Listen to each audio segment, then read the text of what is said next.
them, and they had just minutes to spare, but there are no injuries, which is the first thing I want to report about this in Elm City. I can't tell you how happy I am to be here to tell you that nobody, not even a scratch, but it came really close. Let me tell you, take a look at this house. This is the worst damage right here. You see that pine tree stump standing up in the front yard?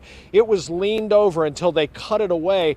The whole top of that tree, you see it all stacked up here, was inside that house. And a 9-year-old boy, the grandson of the homeowners, was in that room 10 minutes before the hurricanes or the tropical storm spawned the tornado, which brought down that tree. Again, they got alerts on their phone. They went to an interior closet. To show you how bad this is, look at this. Already, they've been working all day here. This hit at 7 o'clock. Every street you go down on Elm City, there's stuff like this stacked up everywhere. And the cavalry is here. Look over here to the left and you will see power crews have shown up here to try to get the power back on for most folks. Although some, that house I showed you that had the worst damage with the tree right in it, the power never went out to that house. The air conditioner is still running in there. But you see these power crews? These are the power crews that yesterday in Raleigh we saw leaving staging areas for Duke Progress Energy, and they were just, I'll tell you what, we were out yesterday morning on I-40 in Raleigh on a Sunday morning. The bulk of the traffic was the National Guard and power crews and people like that going through. So you see these guys here trying to do some cleanup on these power lines coming through and getting this power restored. You see there's more trees down over here, and we have crews working on all of that over there. We come around this truck right here. I don't know if you could see it, but you see that tree snapped off over there in the distance? That came down on a house over there, but it just caught the edge of the roof. And I had one woman in tears telling me that all she cared about was getting to her kids, and she got her kids and they took cover and they're all fine. And that's the story we've been hearing here all day. Everybody's saying that all this property can be repaired or rebuilt, and they're not worried about it at all. But the fact that there was no loss of life or limb here is really just, I keep saying miraculous. I don't think that's an overstatement. I think we can go with that, especially with so much coming down. If you look over here behind the shed, you see a big root ball here by this house. Look at that massive tree. What if that had come down on the house? That's unbelievable. It missed the house, went the opposite direction. Had the wind been blowing this way, would have gone right on this house over here. And people are just so fortunate. You see the edge of the tin blown up on this garage over here. And everybody's walking around and surveying their damage, but everybody is in good shape here. In fact, most everybody we've talked to has insurance that they believe will cover this. Some are in rental homes. The landlords say they have insurance. So I'm very, very happy to be reporting in the sunshine, by the way, something we haven't seen since about last Wednesday, that while Elm City was torn up badly by this tornado, it's nothing that can't be fixed, and there is no loss of life or any injuries here at all. Steve and Tisha, I think it's pretty amazing that not one person seems to have a scratch from all of this.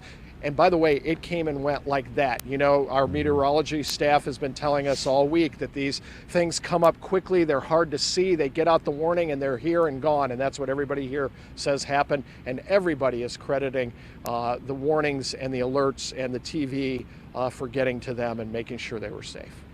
And we'll echo the same sentiment. It's a miracle, and we are so grateful that no one was hurt. I mean, you see something like that and you see that kind of damage, and you see those kinds of trees coming down around you, and they are just really, really lucky.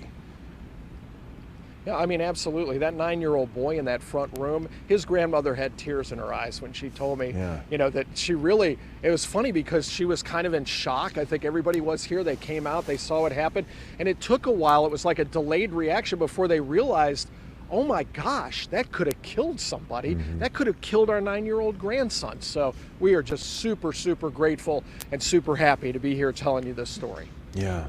Yeah, and the sun is shining on Elm City today, and we are so happy that you have good news to tell us, Ed, because we've had some very tragic stories come out of this storm, and the tornado came and went, which we cannot say for Florence, which stuck around here a lot longer than that storm was welcome. Ed, thank you for that. I think we all needed to hear something good today. Absolutely. And fortunately, the spin is leaving. We don't have that risk anymore, but it's still a little bit. Okay. Unfortunately, it's less. We've got a shower that has a little rotation in it now. Okay. But no warnings. The northern parts of the viewing area is still in a small risk area for some isolated tornadoes through the afternoon. Yeah, it just seems like it will never end around here, doesn't it? Don was in this morning, had a busy morning. He was, we shifted off, traded shifts around 3:15 or so, and about, especially 5, 6, 7 a.m., there was about 7 tornado warnings. And he was, you were watching. One right over the studio. They were worried. Barbara was telling me, Gibbs, that they were thinking they would have to evacuate, go to safety, get a safe place here in the studio because there were tornado warnings around Durham into the border county. So yeah, it's going to end. It's going to end. Yeah, I got some good news. Let's show you, Steve and Tisha, what's going on. What happened this morning around 3, 4 a.m. You see there that tree damage. This is in Wayne County. Trees reported down on William Court with a thunderstorm, and that produced an apparent tornado there. And then to the north, where Ed is, there in northern Wilson County, that occurred around 7:07 with the tornado there that caused some damage. And that's it in terms of tornadoes, though we do have some showers that are fairly heavy just entering parts of Orange County. As the severe threat, there's no tornado watch now, but the severe threat is not zero yet. It's going to get there, but it's not quite zero at the moment. Brittany and Don and Steve and I have been talking about these quick spin-ups that can occur. We've had quite a few tornado warnings, but fortunately, up until today anyway, there wasn't any damage, and thankfully everybody's safe. There you go into northern parts of Orange County. This is the cell that earlier had a bit of rotation, but it looks like that has died out. But there's some heavy rain and gusty winds, some cloud-to-ground lightning there into portions of northern Orange County. Also into southern sections of Person County, some heavy rainfall too. But that's about it for now. There are going to be some showers around tonight and again tomorrow, but the threat of any additional widespread flash flooding is over. That's some good news. These are the Doppler estimates of the rain which has hammered the region. Triangle anywhere from 6 to 8 inches of rainfall, up to 10 in parts of Chatham County. These are just Doppler estimates, so they're pretty accurate. 18 to 20 inches of rain across Wayne County, Sampson County, and of course into Cumberland County, 12 to 15 inches of rain or so. Massive flooding occurring along the Cape Fear, the Little River, the Neuse River too, into Wayne County. Back towards Pinehurst, 10 to 12 inches as well. And you see again into Wilson County, you've had some extremely heavy rains. Everybody's gotten a lot of rain, but of course the southern parts of the viewing area have gotten the catastrophic rains. You see as we go back in time, that's this morning when Don was with you tracking these storms. There's the storm in Elm City. There are the storms that made for a really terrifying, commute for folks in especially western parts of the Triangle with the flash flooding, the tornado warnings. Again, here we go into the morning hours, and you see it was just a nightmare. That's lifted northward. Now a couple of other showers are still developing, especially western parts of the viewing area, but they'll be moving through and moving out, although we'll have some showers around through the overnight hours. Here's Florence, what's left of it, into western Pennsylvania now, moving along, but there's energy on the east side of it, so you see a little weakness there in the atmosphere, a little instability, enough to trigger some showers and storms, and that's going to happen again tomorrow, unfortunately, in the afternoon. But the severe threat tomorrow is extremely low, and it's getting lower right now. The good news is the flash flood watches have been lifted. There are no flash flood warnings in effect for the area, but of course the river flooding is, those warnings are still in full effect and will remain that way. 86 now at RDU, 89 Fayetteville, 83 Oxford, 86 Rocky Mount and Wilson. It's very muggy, very tropical air mass in place. Here's our first alert predictor, and you see as we go through the afternoon, evening hours, a line of scattered showers, isolated storms through the early evening. Then after midnight, nothing more than a stray shower or two. Tomorrow, here we go, 7 o'clock, clouds and sunshine. Much of the day tomorrow dry, but as Florence goes by into southern New England, one last little trough attached to it is going to set off some scattered showers and storms, mainly from the Triangle eastward through the early evening hours. But they won't cause any additional flooding issues. And I think the severe threat is very, very low as well. Additional amounts of rain between now and the middle of the week. Again, it's going to be, you get under one of these, a quarter to a half an inch. Not going to cause any huge problems, but we really don't need another drop of rain for quite a while. But this won't really add any more significant impacts to what's already going on. But you see Florence up here with the remnant low around Boston, but this line of showers will be heavier to the north, but a few trailing into at least parts of North Carolina. And then finally, high pressure builds in over western parts of North Carolina. This high is going to sit overhead. Sunshine, humidity levels are going to drop a little bit, and we're going to dry out for several days. This front won't get here until perhaps Sunday. And then it'll bring some rain, but not a ton of rain, it doesn't look like. Here we go into tomorrow afternoon. It's still going to be muggy. When you see these dew points in the 60s and low 70s, that's very humid. But as we get into Wednesday, it starts to get better. Some drier air moves in, and that's going to lower those dew point temperatures into the 60s as we head into the day on Wednesday. Not going to be autumn-like, but you're going to notice a change. You walk out now, and the air mass is just very heavy, very sultry, but it's going to feel better by the time we get into Wednesday, a little more tolerable. Overnight tonight, again, some showers, isolated storms scattered about through the afternoon, ending after the evening hours, and it won't rain everywhere nonstop. That's over with. Just some scattered activity, but you can go from sunshine to a tropical downpour in just a matter of minutes, but in most cases, it won't last too long. We'll keep an eye on some of these showers that are still out there with their heavy rain. And then tomorrow, partly sunny, a few afternoon showers or storms as we get into the afternoon, but the coverage should remain at about 30 or 40% through the course of the afternoon hours. First Alert AccuWeather 7-day forecast then as we head into the next several days around here. It stays dry as we go into the middle end of the week. Daytime highs in the 80s, overnight lows in the 60s, and next chance of rain doesn't come up until we get to Sunday with a few afternoon showers and storms then across the area. We'll be looking at some of these river stages too. Let's check out some of those that we've got going on. Okay, and actually we're going to toss to ANDREA Blanford, who is Breaking News Center. Okay, Andrea? Yeah, Chris, I'm in the Breaking News Center right now because I want to show you what Chopper 11 HD was able to gather for us earlier today as we got our very first really good bird's eye view of the damage to our coast after Hurricane Florence came through and battered along our shore. Chopper 11 was able to start at Topsail Beach, really work its way down south toward Wrightsville Beach and get us some good pictures here so that we can see the damage for ourselves. And right now, I believe you're looking here at Topsail Beach right now, where we saw just a bunch of standing water on the roads as you made your way further inland. But right there along the beach, those houses that line the coast, they really did take a beating as Florence made landfall in this general area back on Friday, and then of course just continued to pound our area for the last several days. And we could see a lot of the piers that were completely broken up and just scattered those wood pieces, really looking like toothpicks along the sand from at least this vantage point up here. And then what you're seeing is all of the roof damage, just house after house all along Topsail Beach right there. That is the major damage that town officials were saying that their crews were able to get out there and assess right away, is that you are going to be seeing a lot of roof damage, siding, shingles everywhere, and then of course these busted up piers that are just no longer.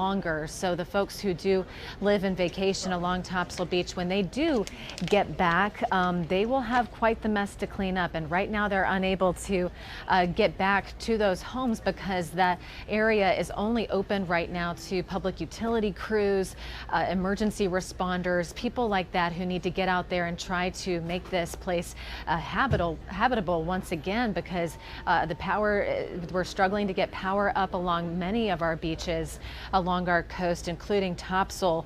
And the town who was, the folks with the town who were able to get out there earlier and assess the damage, they were saying that you can be certain that there is flooding in the lower levels of many of those homes. So not only are we seeing the exterior damage to their piers and just missing shingles, but also you can expect to see some flooding somewhere in the houses along there. Again, access limited right now just to those utility crews and others trying to aid in the recovery efforts.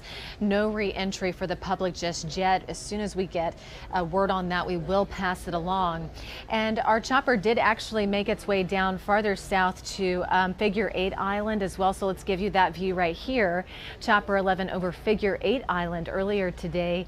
And of course, usually access just to Figure 8 alone on a typical typical day, it's very limited because there's one way in, and we could see today just there was, I believe, some flooding and some minor damage. But real quick before we go back, let's send you to Wrightsville Beach because this is also really important, and I know a lot of you really wanted to see the damage to Wrightsville Beach if we could, and that is where there we go, Wrightsville Beach.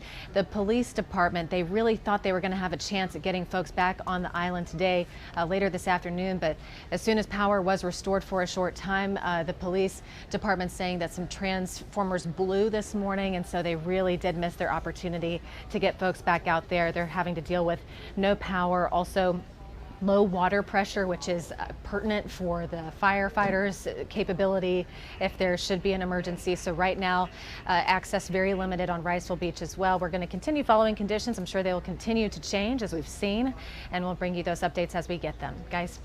Yeah, that's really helping us understand. The more and more we get Chopper 11 HD to various parts of eastern North Carolina, it's helping us get a clearer view of things, and we're trying to hit as many different beach communities as we can and inland communities as we can. Obviously, the flooding is expansive there from here all the way to the coast, and we're seeing more and more washed out roads. We're seeing more and more flooded communities, and we're getting a better sense of what the damage is along the coast from the storm surge and from in terms of beach erosion and any wind and water damage there. Because the coast is home for a lot of people who evacuated inland to the Triangle area, and they are still here, still watching, looking for those glimpses of home, or maybe you just like to go there and it's one of your favorite vacation places and you want to know how it's doing. Will you be able to enjoy it again? I think in some spots it's going to look a little different, you know, than you remember. It's going to take a little time for things to get put back together, the cleanup and recovery effort to get started and get going, and we are working. They are surveying the damage there. Governor Cooper has been taking some rides over the coast, and we also did a one-on-one with one of the fire chiefs, at least in the Atlantic Beach area, to see what it looks like there too. So we're getting there. We're working on it. Yeah, absolutely. Our 4 o'clock news is going to continue right after this break.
Five tornado warnings. It's been an incredible number of days.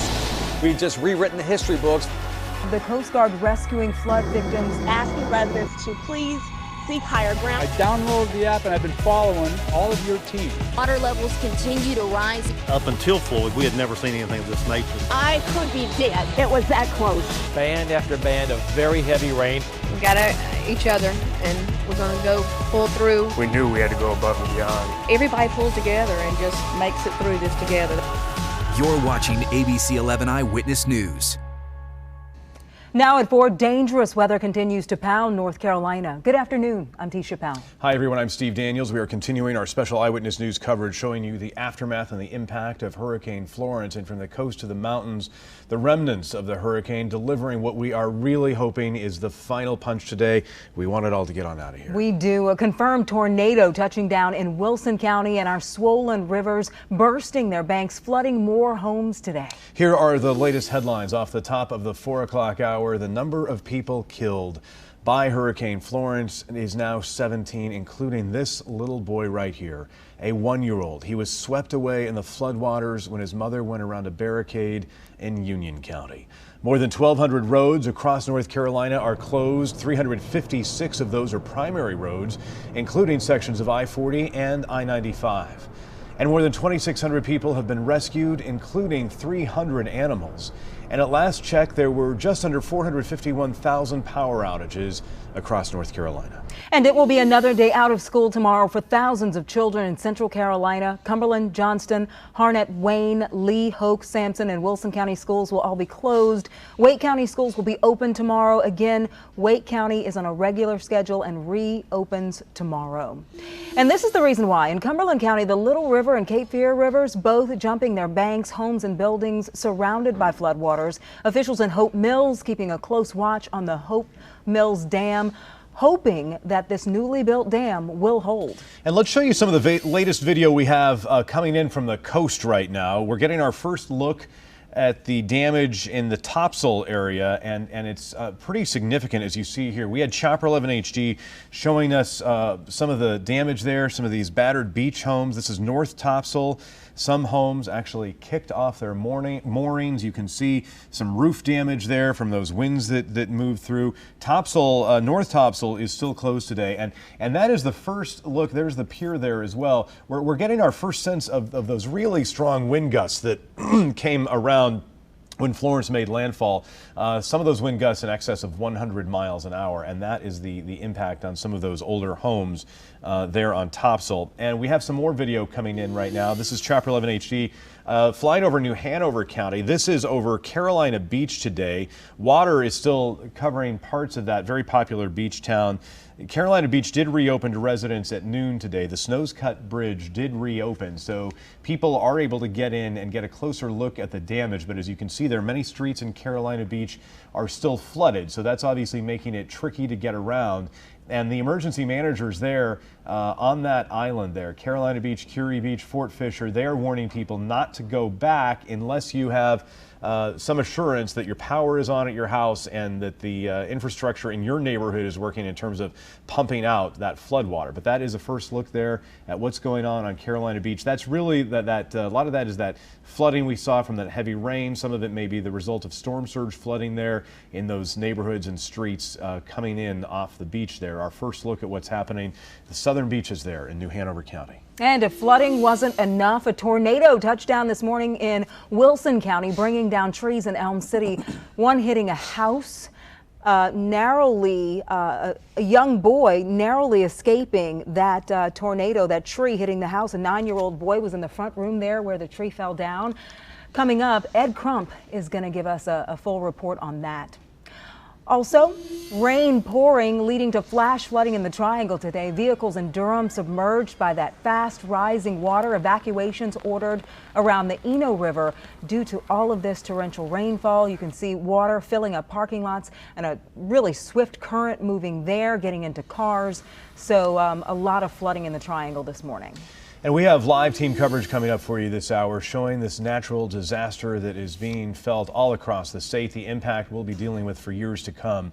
Our crews have been working around the clock to bring you all of the critical information you need as it happens. Our team of meteorologists also working to deliver all the crucial weather alerts for you. And we begin with the latest on the forecast. This is now a tropical depression. It is very slowly moving out.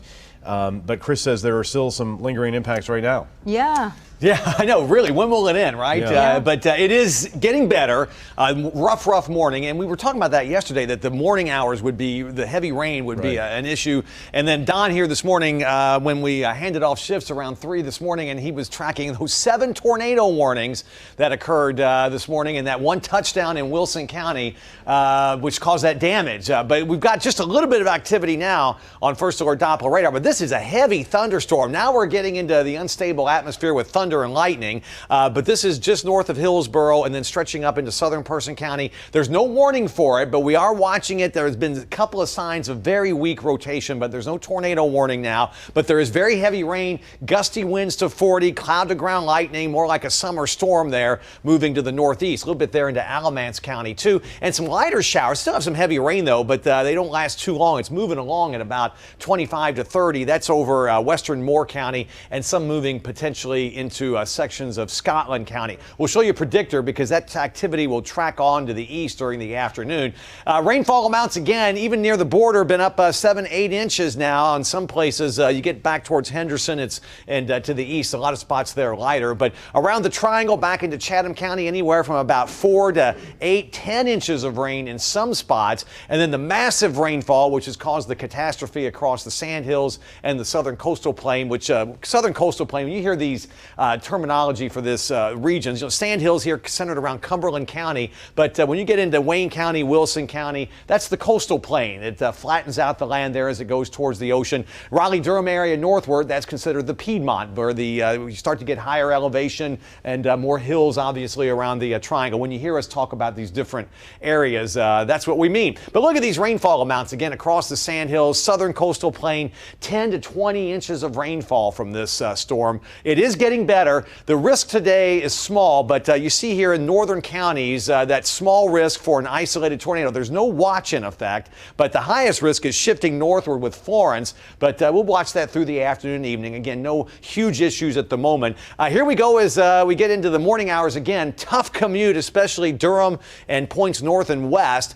This is the storm here right around 7 o'clock that moved through Wilson County that produced the tornado in that area around Elm City. And then, of course, the flash flooding was the big issue in parts of Durham, Chapel Hill, and points northward. There were tornado warnings there, too. Made for a nightmare of a commute. Rather frightening, I know, for a lot of folks. Meanwhile, what's left of Florence, that's what's causing that. Still sitting here. And on the east side, we're still on the southerly flow side of this now. And that means we've got the warm, unstable air. You step outside, you know, it's extremely muggy out there, and off of that instability with the muggy air, some showers and storms developing. The heavy, steadier rains have moved into Pennsylvania, and they're going to have some flooding issues, but not like us, because Florence is moving along now, and it'll be up into southern New England during the day tomorrow. This is a better looking map. The only flash flood warning now for Caswell County, and flash flood watches to the west of there, but the flash flood watch and the flash flood warnings have all been canceled. That's just because the steadier rains have moved out. All of the river flooding issues, though,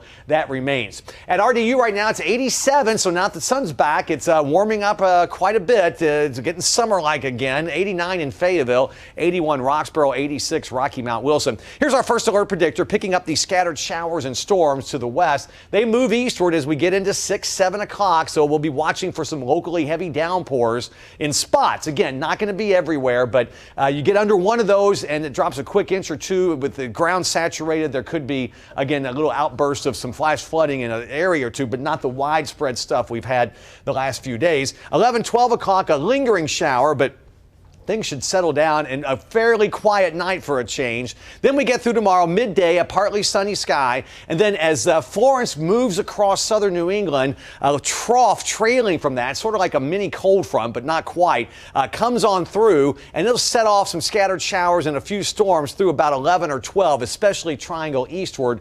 The threat of severe weather is much lower tomorrow, but the way things have been going with Florence, until it is out in the Atlantic, I'm not going to say anything's, we're completely in the clear, because we we seem to get it from all sides from this storm, and I know a lot of folks are just rattled by the whole thing, and rightfully so.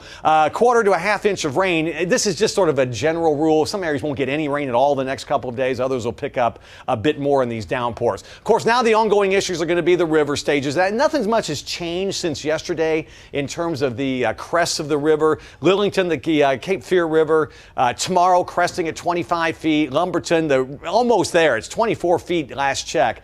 May crest tomorrow or today, later today at 25. So it's going to get maybe a bit worse, but it's bad enough as it is. Smithfield, the Neuse River, it's about where it is. It's cresting, so that's some good news. It'll start to go down. Goldsboro at 26 feet. It's almost there. Got another foot to go, or half a foot or so. That'll be on Wednesday, so a slow rise between now and then, but it's already, again, pretty high, and obviously, and get into that major flood stage category. The Cape Fear River, last check in Fayetteville at 53 feet. Forecast to crest tomorrow at 61. That is higher than in Matthew. And Manchester, the Little River, is forecast. It's really cresting right now at about 34 feet. So for some areas, the worst is about to occur or occurring now. It'll slowly improve. Other areas, it's towards the middle of the week. Here we go tomorrow again. There's Florence up into southern New England, but that trailing bit of moisture, the strongest area of showers and storms, heaviest, is going to be to our north tomorrow. And then finally, an extended period of dry weather moves in. High pressure across the Tennessee Valley, the Ohio Valley begins to move on in. Sunshine, the humidity levels are actually going to drop. Check it out here with our dew point temperatures. They're in the 70s now. It's very, very sultry out there. It stays that way tomorrow, but then as Florence finally gets out of the picture, look at the drier air coming in. This isn't fall-like, but it's going to feel a lot better. This is Wednesday morning. Those dew point temperatures dropping into the 60s. It's still rather muggy. It certainly isn't like what you'd expect in October or so, but it's going to be a lot better. And more importantly, there's not going to be any rain around, which is the best news of all. Overnight tonight, again, a few showers or a storm this evening. After midnight, shouldn't be much going on. Lows in the low 70s. Tomorrow, partly sunny, and a lot like today, warm and muggy, some afternoon showers and storms, especially the farther east you are. Temperatures in the mid and upper 80s. First Alert AccuWeather 7-day forecast, then Wednesday, Thursday, Friday, Saturday, not a drop of rain, and a little bit cooler at night, still not autumn-like, but at least for recovery efforts and folks trying to at least see what's happening and these rivers cresting, at least there won't be any more rain to add to that, and we'll be certainly grateful. Then the showers, there may be some Sunday and Monday. It's just with a front coming through, and right now it doesn't look like it's going to cause any more issues in terms of we have enough as it is. Yeah, I like that fall is moving up. Every time I look at it's it, getting it moves closer. And eventually we're going to get some fall weather to go with it too. That will be nice. It'll be very nice. Thank you, Chris. You bet. The sun is finally shining on New Hanover County and around Wilmington today, but we're seeing more and more of the destruction there. Diane Wilson has been doing such a great job here on TV, but also tweeting more and more of that destruction as she sees it. We also got a bit of news from UNCW today. I know there are a lot of UNCW students here in the Triangle watching us. The parents are watching us, wondering when they will reopen. UNCW now saying they won't open until at least next Monday. There is some substantial damage on campus. They're saying Monday is the earliest. It could be later than that. They do hope to get classes resumed, obviously, as soon as possible. So for those students, they'll have a little bit longer of a break from all of this. Let's go to Diane and check in on the Wilmington area. Diane, the sun is shining. You are dry. Things are looking a little bit better there, although it's going to be a long road to recovery for the folks there.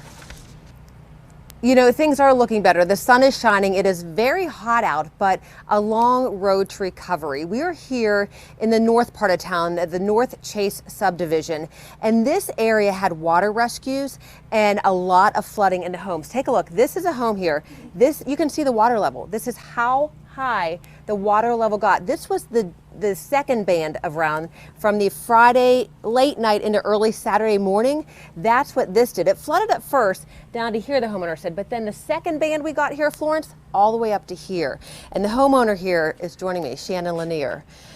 She's taking time out of the cleaning process. I know it's hard for you to do this. We do appreciate it. But you were here, you were telling me you had to get water rescued because you had no idea it was going to go that high because the first round washed out. It never has before. Mm-hmm. So we actually went upstairs when we started to see the water rising for the second time. We went upstairs and we we saw trucks coming through, and so we knew somebody was driving around the neighborhood. Didn't really know that a boat was even going to come down here, but we started kind of hollering and flashing the flashlights, We had a raft in case we needed it. We were trying to be prepared, but I don't think you can be prepared for this. Right. Well, show me inside your home, because the water you were telling me just came right all in here. You went to the second floor because you didn't know if a boat was going to get to you. Right. But if we can take a look in here, I mean, it's still, the water's out, but what struck me is, let's go to your back room here. Okay. If you can see where you said the water was all the way in here up to your waist. Yes. And then in this back room, you can see how powerful, if you want to follow us, it came all the way up to here? Because this drawer is wet. So. The drawer, okay. But if you want to see how powerful this was, the rush of water, you got to take a look at this refrigerator in here. Shannon was telling me the water did this. The refrigerator didn't tip over on its own. If you want to take a look in here, there's a washer and dryer in here, and the rush of the water came all through in here. And I'm here, I wish you could smell. I mean, Shannon, we were talking about the smell of mold and mildew, and this is the air mattress you said that you guys had in case you had to basically try and get out using an air mattress. Right. You know? We put that up in the stairwell in case it started floating up and we knew we had to get out the other side of the house. That way we'd be able to put our dog, and we would be able to float with it as well. You told me you didn't want to leave your dog behind. 150-pound Great Dane. The boat was able to take yourself and another occupant in the house, and then your Great Dane. Right. And you all got out safely through the upstairs. Yes. You had to go that way because of all the floodwaters. Okay. So I mean, how are you? I know this is so tough. Yeah. You know, the sun is shining. Crying a lot. We have a 5-minute cry, and then I'm like, okay, we got to get stuff done. Just coming back home and trying to salvage what we can. The stuff that was above about shoulder height, we're trying to save and pack it up in the car, and you know, just save what we can. Yeah. Well, our hearts go out to you. Thank you for sharing this with us. I know it's a difficult time. We caught you in the middle of trying to get all the water out and pick up. It will be a long road, and no power here still, too. No power. So we're going to a friend's house. They have a generator, and we're able to cook stuff, and you know, keep coming over here and doing what we have to do to get rebuilt. So. Thank you. You're welcome. And I mean, this is just one image to give you a glimpse when you're sitting at home and realizing how you can help. These are people that need your help, because she mentioned generators. Generators are running here, but Steve and Tisha, there is a big problem here, and that is the lack of gas. We have been driving around Wilmington for quite some time these last couple days. Gas stations are opening. The problem, though, to run generators and everything like that, you need gas. And so there's a fear. I talked to a gentleman who got up at 4 in the morning to get gas. He was in line. He said he was like 150th in line. By the time it got to him, they were out of gas. So he followed this app to get to the next place. It was out. So he's on 4 gallons of gas. And this is someone who's helping people, because there's people on oxygen, things like that. And so the gas situation is hard here because there's no way in and no way out of Wilmington right now, direct routes. Maneuvering around, some people said they've done it, but getting the fuel trucks here, New Hanover County said that is their priority right now. They're trying to find fuel trucks that can go through the flooded waters because they need gas here to keep at least what they can operational. Duke Power is restoring power as fast as they can.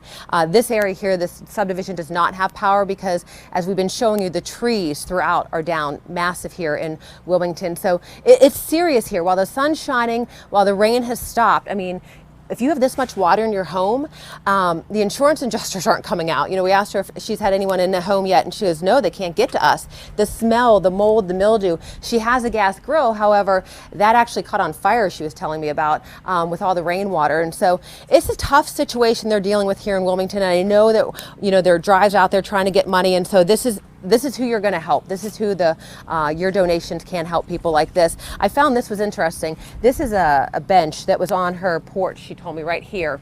And the floodwaters, she didn't move it. The floodwaters, the rush of water moved it, landed it just like this. So just one glimpse of what we're dealing with here in Wilmington. Steve and Tisha.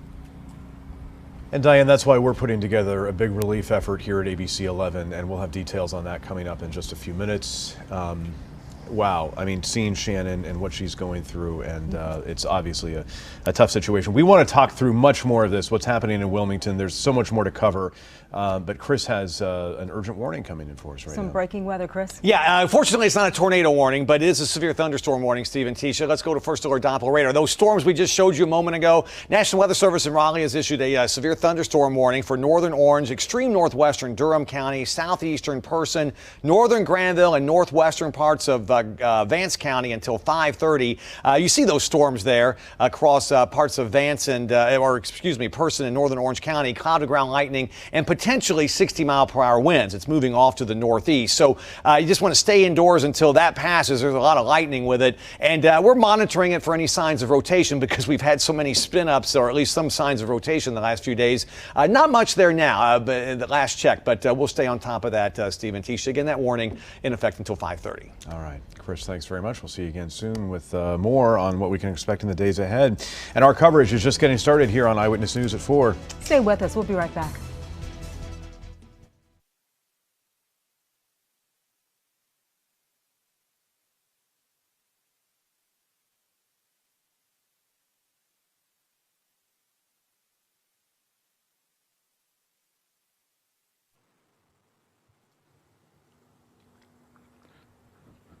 Mic check 1 2 3 4. Mic check 1 2 3 4.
A lot of us here in the Triangle got through yesterday, and we're really hoping that Florence was going to bypass us. We saw that there were substantial amounts of rain in the forecast. I think a lot of us were hoping that that was moving through and we were going to escape it. But then last night, wow, there was just a torrent of rain. There were some really significant downpours overnight in Wake County and then over into Durham County and Orange County. And then we saw water rescues, people evacuated and rescued from their homes last night.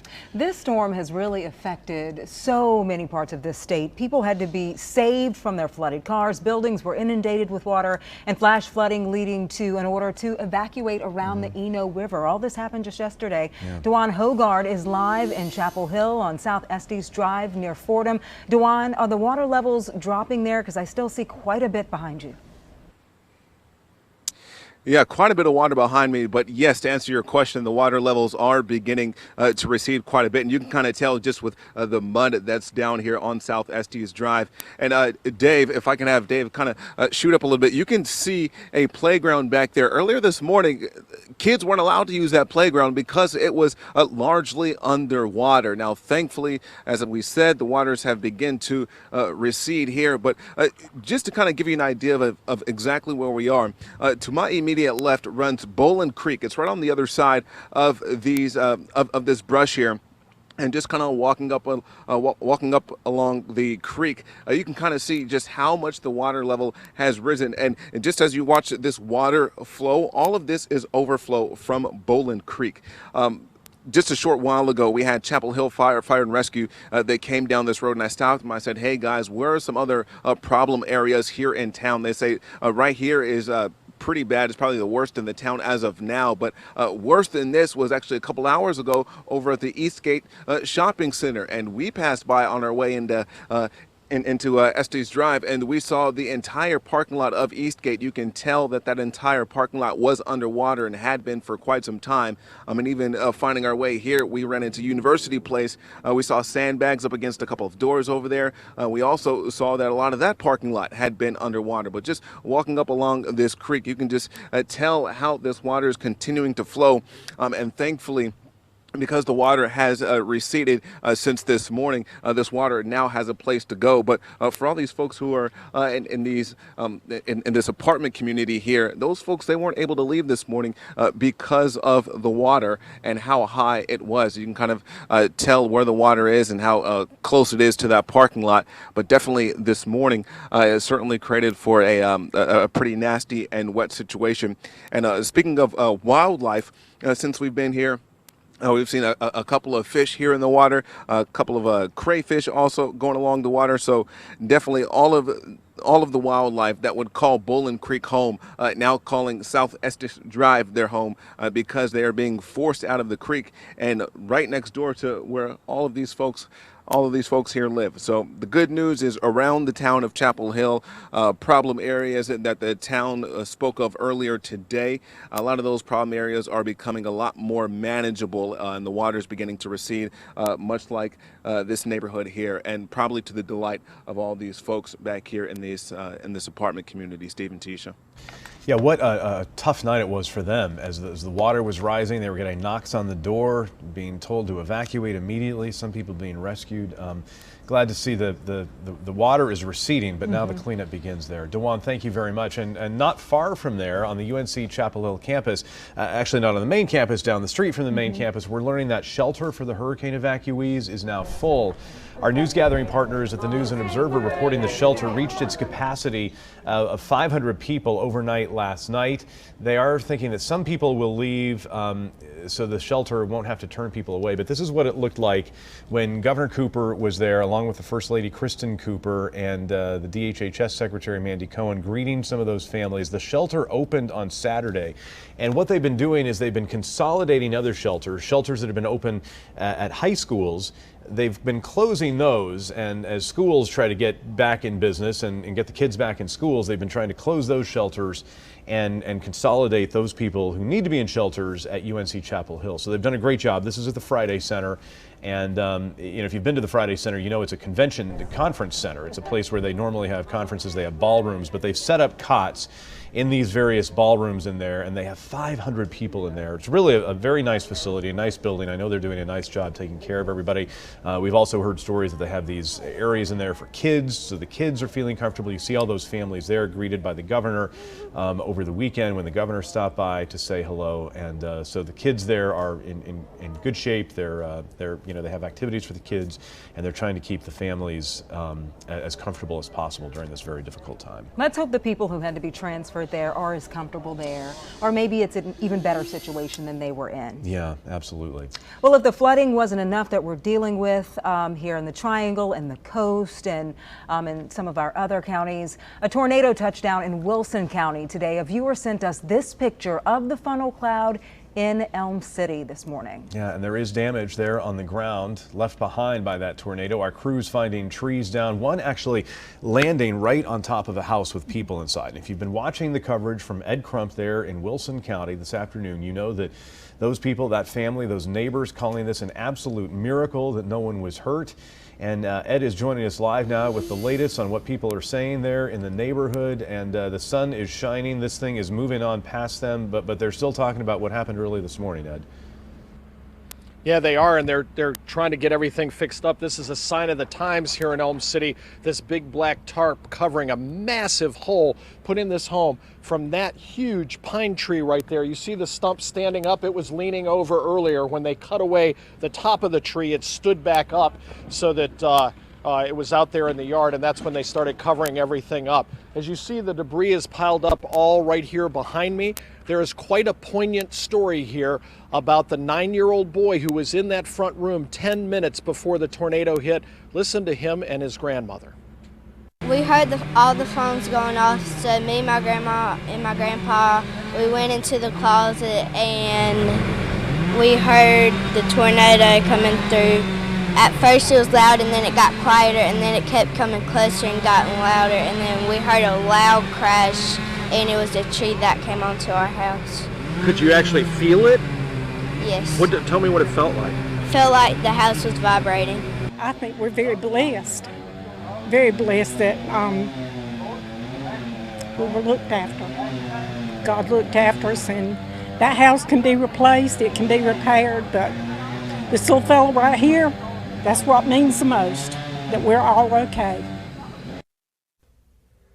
Here's the back porch of this house. We're going to invite you inside. The woman you just heard from has allowed us to come in and show you guys what's going on. When you walk in here, it looks like a pretty normal kitchen in here, but then take a look over here. This is the den on the front of the house. This is where that 9-year-old boy was when this storm, right before this storm hit. You can see how much this tree crushed everything right down to the carpeting. Had anybody been in that room, it would have been disastrous. In fact, we're going to take you through the kitchen now and through the dining room and show you another angle of this thing from the living room. Again, this is the living room area, and this is the den. So he was spending the night with his grandparents here last night. It was in that room right there. As you can see, his grandmother was a little emotional when she was talking to us. I talked about this before. It was almost a delayed reaction for them. They said, by the way, they got warnings on their phones. Their phones went off this morning. They got a warning on their phone, and they headed for a closet and went inside. Just as this thing hit, they said they could hear the tornado over them. They could hear the tree crash down and feel the entire house vibrate. So you can see why the grandmother was so emotional. As we go back out, we'll show you the other side one more time, because she realized, and again, it was a delayed reaction, she realized that had her grandson still been in this room, he might not be with us today. And what makes this even more miraculous, Steve and Tisha, is the fact that their entire neighborhood, this whole section on the northwest side of Elm City, was hit pretty hard. Nothing as hard as this, but a lot of houses were damaged. But the great thing about all this is not one injury, not one scratch to one person. So I have to tell you, it was with a sense of dread when we left Raleigh this morning heading here. I really didn't want to be doing a story about another death from this storm or some kind of injury, and I'm just super grateful to be here now, standing in this and telling you that everyone survived this and no one was badly injured. That seems to be the sentiment there. Looking at that 9-year-old boy, listening to him tell that story about how the house vibrated, it just really takes you there, and it makes you realize that they are so fortunate right now. They are. We're all feeling grateful that they are okay. That's an amazing tour inside the house, and we're so glad we got to hear from them and hear about their really terrifying morning. And we're so glad they're okay. And you know, this isn't the last parent or grandparent you're going to hear from. We'll be back later, and we'll talk to you about some other parents who are very thankful about this situation. So for now, we'll throw it back to you guys. Okay. Looking forward to hearing more. Ed Crump in Wilson County, where that tornado moved through Elm City earlier today. Thank you. We continue to get new views from Chopper 11 HD. We are now live over Cumberland County. This is a live view coming in. This is Spring Lake. This is over Bragg Boulevard. Bragg Boulevard is now washed out right there, and this is because the Little River has spilled its banks. We've been telling you and warning you that the Little River would get above flood stage. Chris has been watching these river levels very closely, and he's getting the real-time river levels here into the storm center, and he was just saying that it's now at 34 feet, the Little River there, and it is now cresting. Those people are standing in the water current there, yeah, and hopefully it's not moving too swiftly and they won't get swept off their feet. But this is, you can see our street spotter is on there in Chopper 11 HD to help us understand exactly where we are. So we're right there at Bragg Boulevard and Manchester, and if you're following along the river levels, this is the Manchester reading coming in. If you're checking the river levels, it's the Manchester reading along the Little River. And this is the evacuation zone we've been talking about, where that mandatory evacuation order went into effect along the Little River, up into Harnett County and then downriver into Cumberland County. They evacuated about 7,500 people along the Little River and the Cape Fear River in both Harnett and Cumberland counties. And this was the fear they had, and now it is. This is the reality of what's happening there along the Little River and the Cape Fear River as well. And people who were told to evacuate, they had to act quickly because this water has gotten this high in a very short period of time. Hopefully, this is it, and it will recede from here. But there are people standing there in the middle of the road, and look at how quickly that water is rushing in that current. It's almost on top of the roof of this structure right here. Not quite sure what that is. It looks like a motel, perhaps. I wonder if this is the motel where the owners talked to Jonah yesterday, saying that you know, they did evacuate the hotel and there was no one there. They were worried about possible damage and the motel flooding. If this is that motel, the water is pretty much up to the roof. Yeah, that is that's really tough to see when you see someone's livelihood like that underwater, and this is what we're seeing all up and down our rivers in eastern North Carolina. The rain has for the most part stopped, and now all that water from across the northern sections of the state is draining downriver as we go through the Sandhills and toward the Atlantic Ocean. And the flooding emergency, this flooding crisis continues for so many of our communities. Stay with us. We will continue to cover the impact of Florence that it has had on our state. We'll be right back.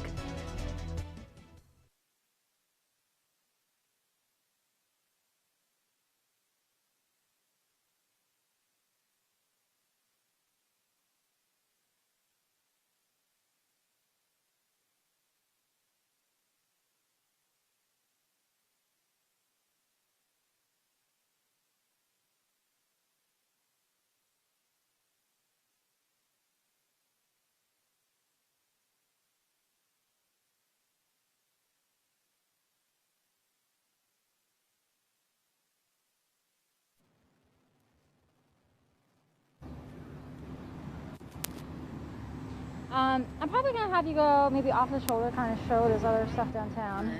Hey, 1, 2, 3, 4, 5, 6, 7, 8, 9, 10. Okay.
Take a look at this picture. This is compare and contrast the incredible look at how high that the Cape Fear River is now in Fayetteville. This is at the Person Street Bridge. The image on the left is from Saturday. The image on the right is from today. Look at the difference. It is unbelievable. So much water filling the Cape Fear River today than that look on Saturday where you can actually see, you know, the entire bridge. But today, it's almost up to the top.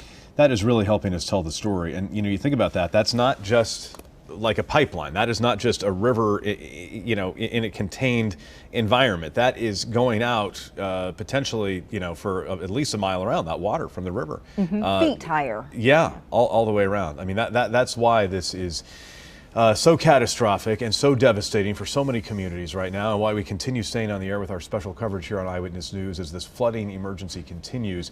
And we want to take a look at what's happening now along the Lumber River in Robeson County. Lumberton is that area we've been so concerned about because they're still trying to recover from Hurricane Matthew. The town was just really suffered so much damage after Matthew, and now they're going through this flooding all over again. Yeah, people lost their homes before, and now streets are flooded all over again. Elena, what are you seeing there? Yeah, and there are neighborhoods that we cannot even get to right now because of the flooding.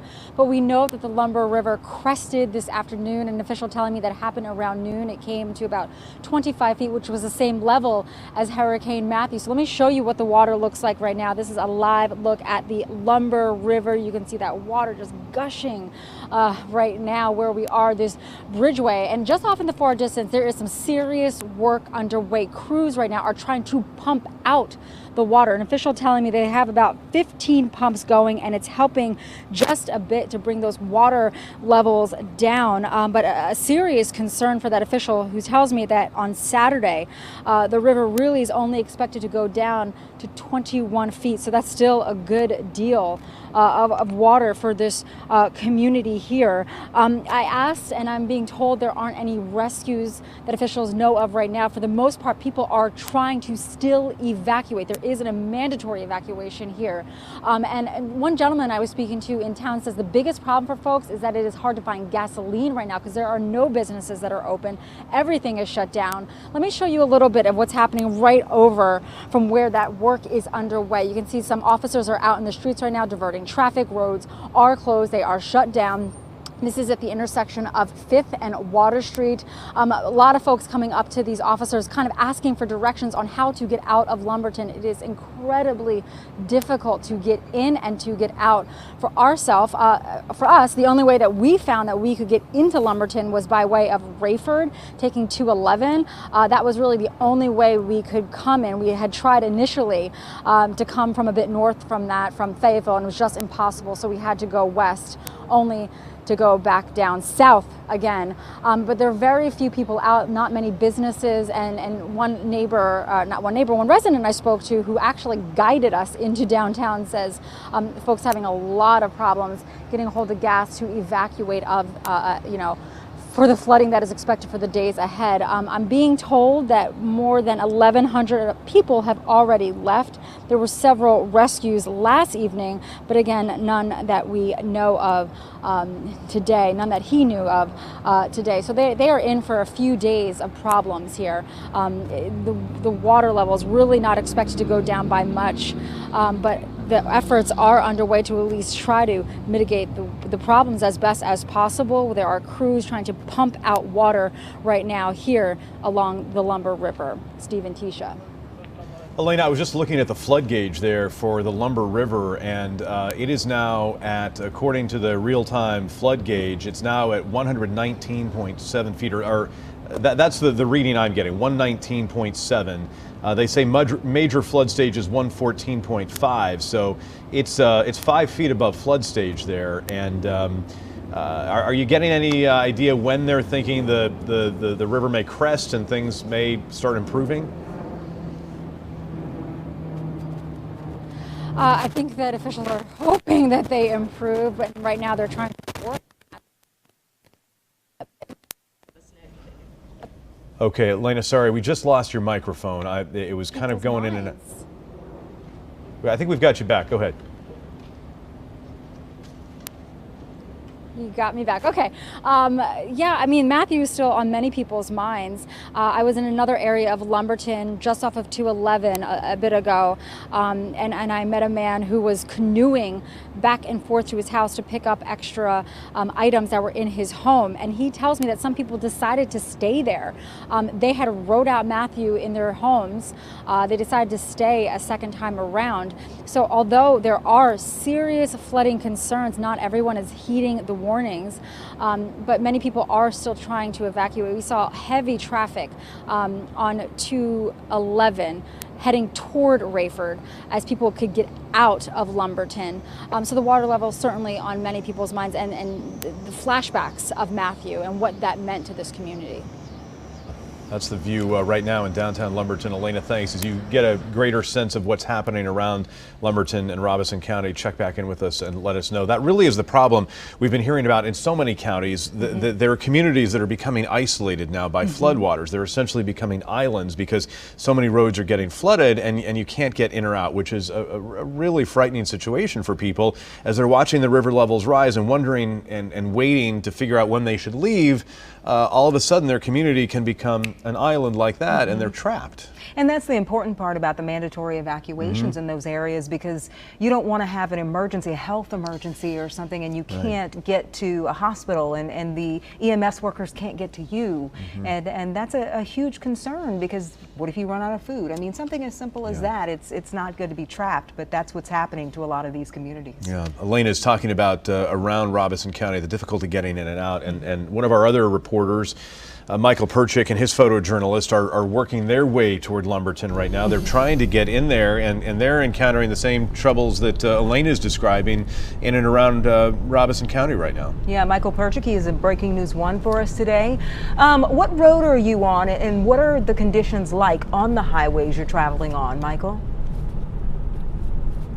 Steve and Tisha, try is the operative word. We're actually going to have to turn around in just a moment because it looks like this road will be blocked as well. When we were traveling down I-95, I believe it was yesterday, we were able to divert at exit 31 into St. Paul's, eventually get back onto the highway and make our way down to Lumberton. That certainly is not the case today. We were diverted into Hope Mills and kept running various roadblocks, one on Rockfish, where we saw a mobile home park had been flooded out. We saw a couple barriers there.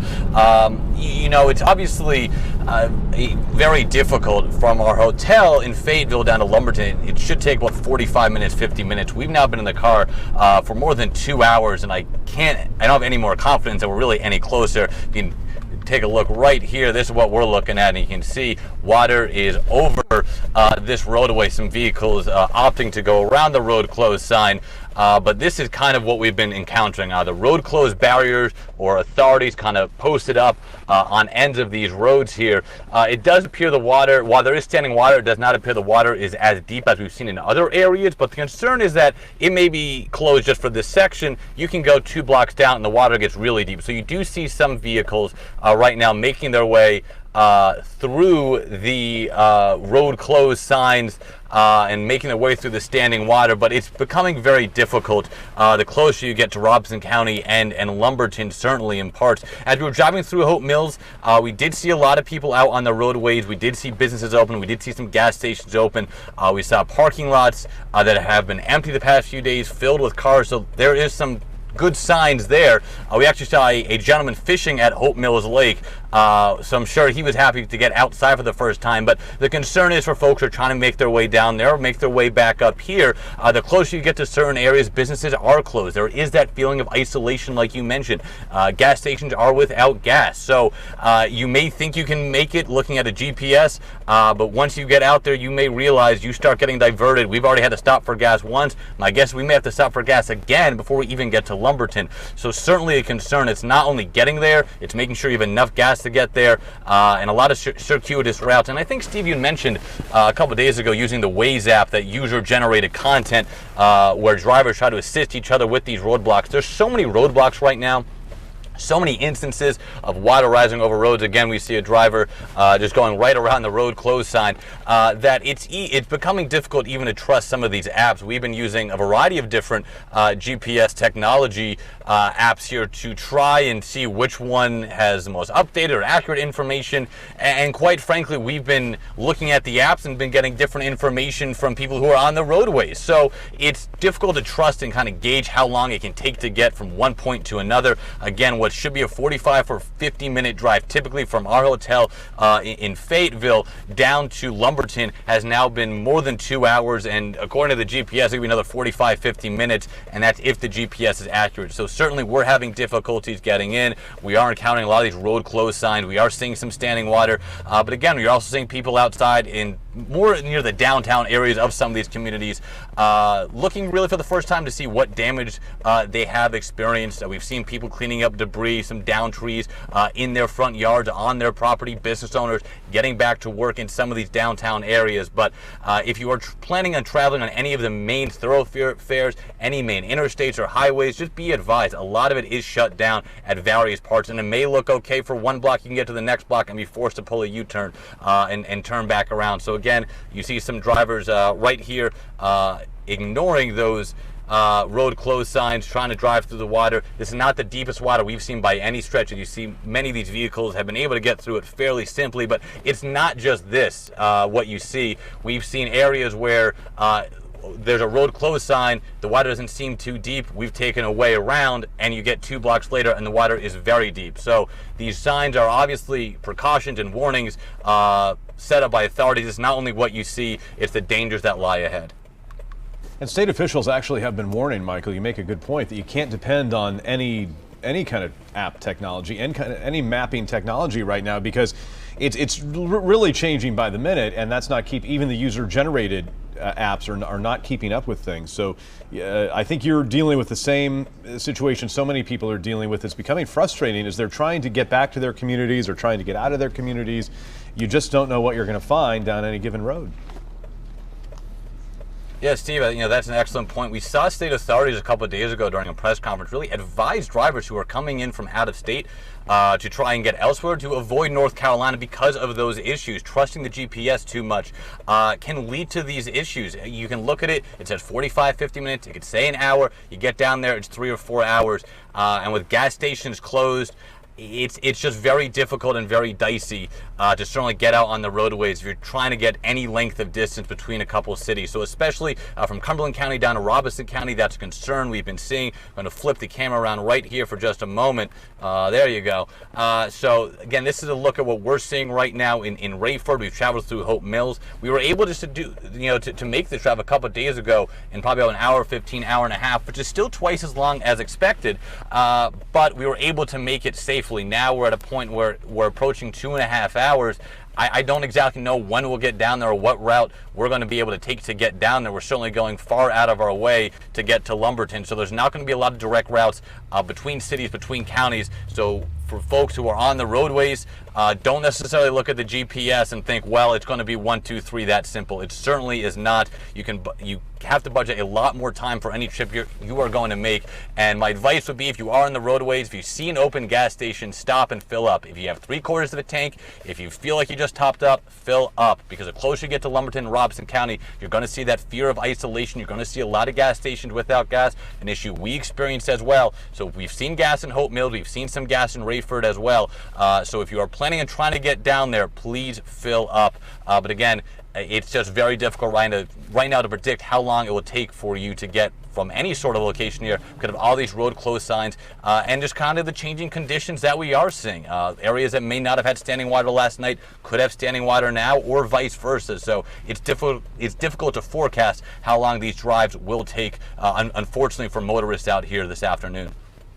Get gas when you get it, when you can. Some good advice from Michael Perchik tonight in Breaking News 1 in Cumberland County. Thank you. It seems like if you are going to venture out, it's going to have to be a well-planned journey, that you're going to go on, because you don't really know what's going to happen out on those roads and what the condition of those roads are like. Even if someone says, I went this way, it could be different by the time you get there. And I think you'll have to do it the old-fashioned way in many cases. Elena Yeah. Athens says it was a local who helped her get into downtown Lumberton, and it took her 6 hours. Wow. And it was someone who helped her out. So this is one of those situations where don't be afraid to stop and ask for help and ask for directions, because I think we're all going to need to help each other out, get down these roads, because we don't know where they're leading with this flooding. Definitely.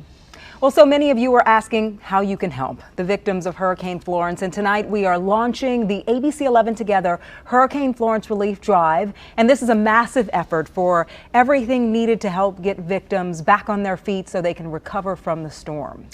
And if you'd like to donate food or clothing or supplies, even supplies for pets, we have links to the ABC11 Together page. This is at abc11.com/together, and this is a week of giving, and we're happy to have the American Red Cross working with us on this huge effort to try to help so many of our fellow North Carolinians, our neighbors in need right now. And join us tomorrow for a huge multi-state relief drive. We will have a phone bank set up with the American Red Cross to take your donations. It begins at 6 a.m. and runs all day until 7 p.m. And we are working with our sister stations across the country to help these victims devastated by Hurricane Florence, many of them still recovering from Hurricane Matthew 2 years ago. And I know it's going to be a massive turnout. We are going to collect so many helpful donations for people. Yeah. Remember, in the aftermath of Matthew, we had people lining up at the television station wanting to donate and helping out in so many ways. And I know with our effort that launches tomorrow, we're going to see the same thing all over Yes, again. this community is so giving, and they never let us down. Right. Always coming out.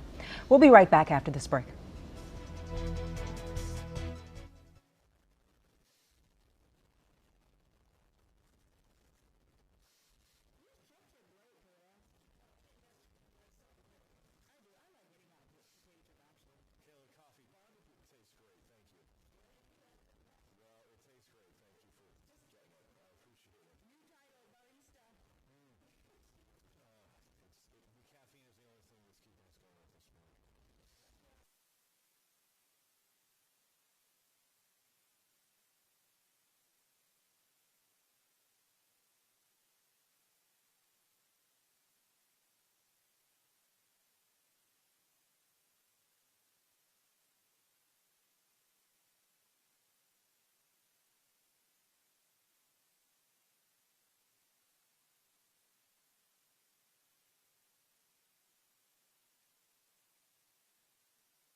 Mic check. 1, 2, 3, 4, 5, 6, 7.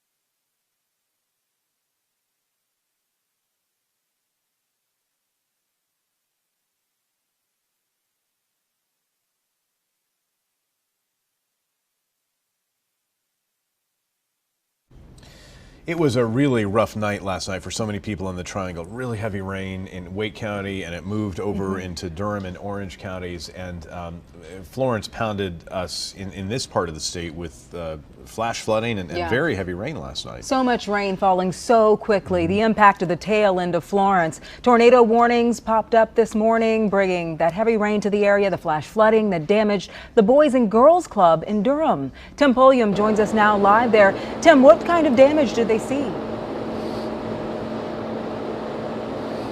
You know, Tisha, it was a big day for the Boys and Girls Club. They have been using mops and a squeegee to get all of the water up here in the basement area of the Boys and Girls Club. And it was because of all of that flash flooding overnight and early this morning. Now, I want to introduce you to Bené Hicks. She is Director of Operations. We know that the flash flooding did a number on your basement. How did you guys discover it? We had a feeling it was going to be this way. It tends to flood with any heavy rain. It flooded at Matthew. Of course, it's going to flood now. So we walked down the stairs kind of prepared for it. We did not really expect in just one night to have 3 to 5 inches of standing water. That was a bit of a shock. Crazy. Show me how high it got. You were showing me earlier. Take me on a journey.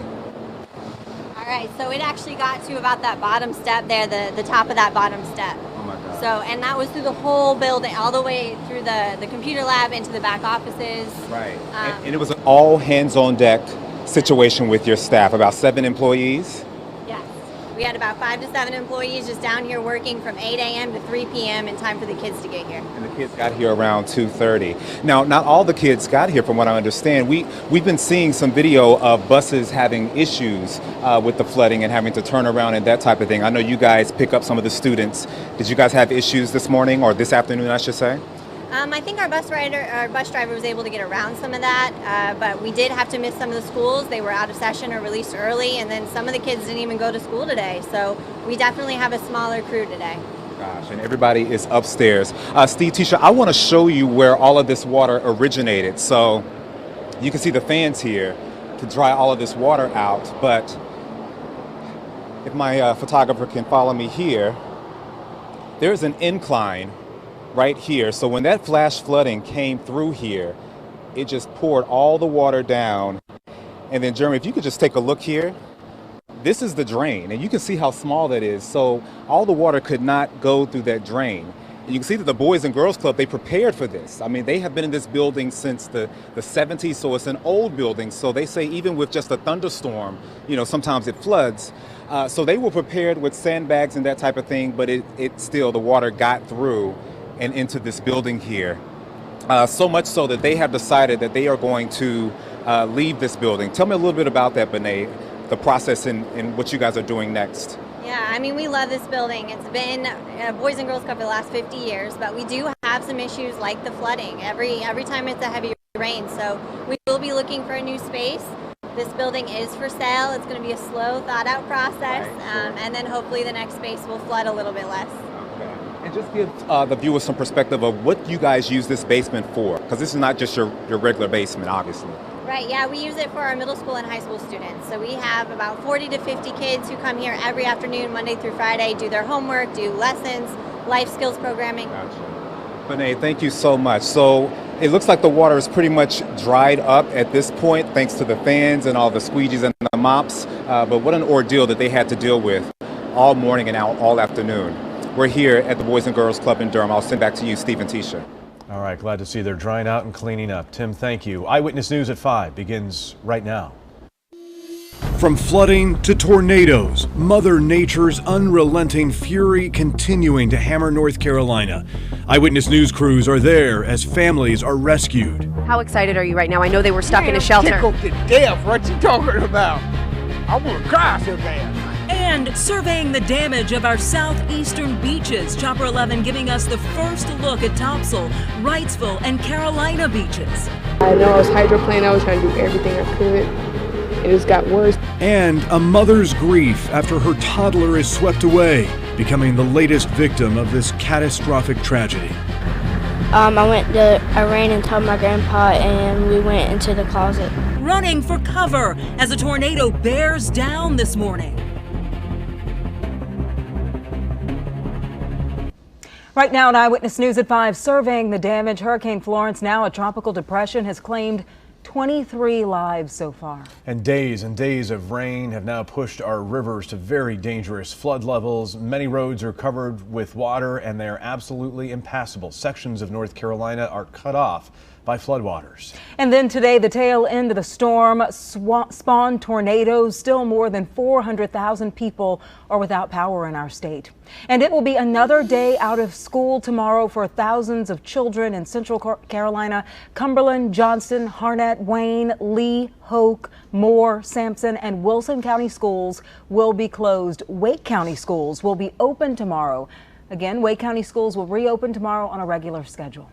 Durham Public Schools taking some heat tonight for not delaying or canceling school. We're glad you are staying with us here on Eyewitness News. At our special coverage of the impact of Hurricane Florence continues here at the top of the 5 o'clock hour. There were dozens of water rescues in Durham County this morning, and at least one school bus did get stuck in high water.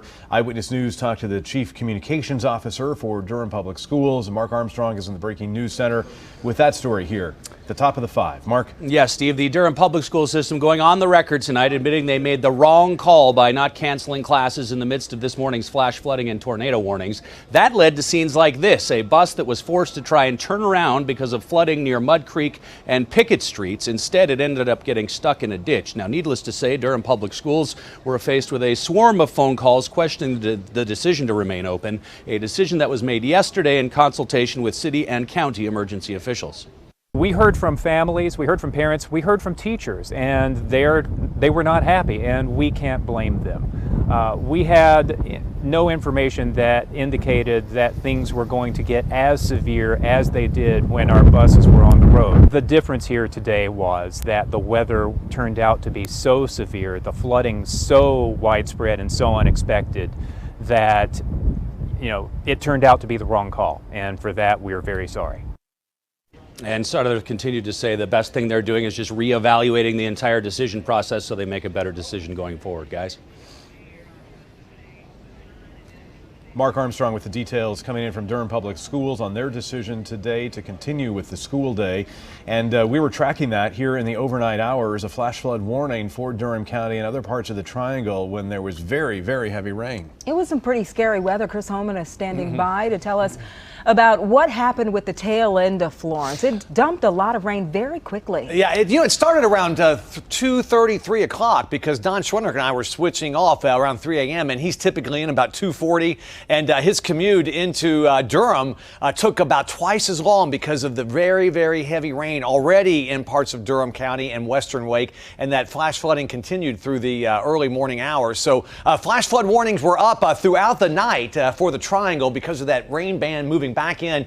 We showed you that on our predictor model, trying to back in for the early morning hours. New information in Florence. Now, this is around Elizabethtown. Rain total from Florence closing in on 36 inches. That's obviously it's preliminary, but it's going to replace Swansboro as the heaviest rain now from the storm. That, of course, smashing the old record from Floyd of 1999 for a statewide record of rainfall. Just in perspective, and there's Elizabethtown in Bladen County. There's Clinton. You see Lumberton. So it's just south of Fayetteville. But 36 inches is the average rainfall for a year in Chicago. Our average rainfall is 46 inches in the Triangle and got nearly a year's worth in a few days in parts of the state. It's just incredible. Meanwhile, we've got a line of showers and storms. We still have a severe thunderstorm warning for northern parts of Granville and Vance County for the next 30 minutes or so. You see the thunderstorms there. Could be some damaging wind gusts. Haven't gotten any report of that, but that severe thunderstorm warning in effect for the next little bit. There was a tornado warning for this cell, but it's now north of Mecklenburg County, so not a concern for our viewing area. Heavy storm there in Chatham County, not severe yet, but we're watching these. Also some showers and storms to the west. There's that line of storms across parts of the Triangle that made the morning commute a literal nightmare for many. And then as we go back in time, those are the storms early on that Don Schwenniker was tracking that spawned the tornado in Wilson County. So again, it was just a harrowing night once again. There's what's left of Florence into West Virginia and Pennsylvania. The steady rains have moved to the north, but we've still got some problems obviously on the tail end of it. Fayetteville looking good.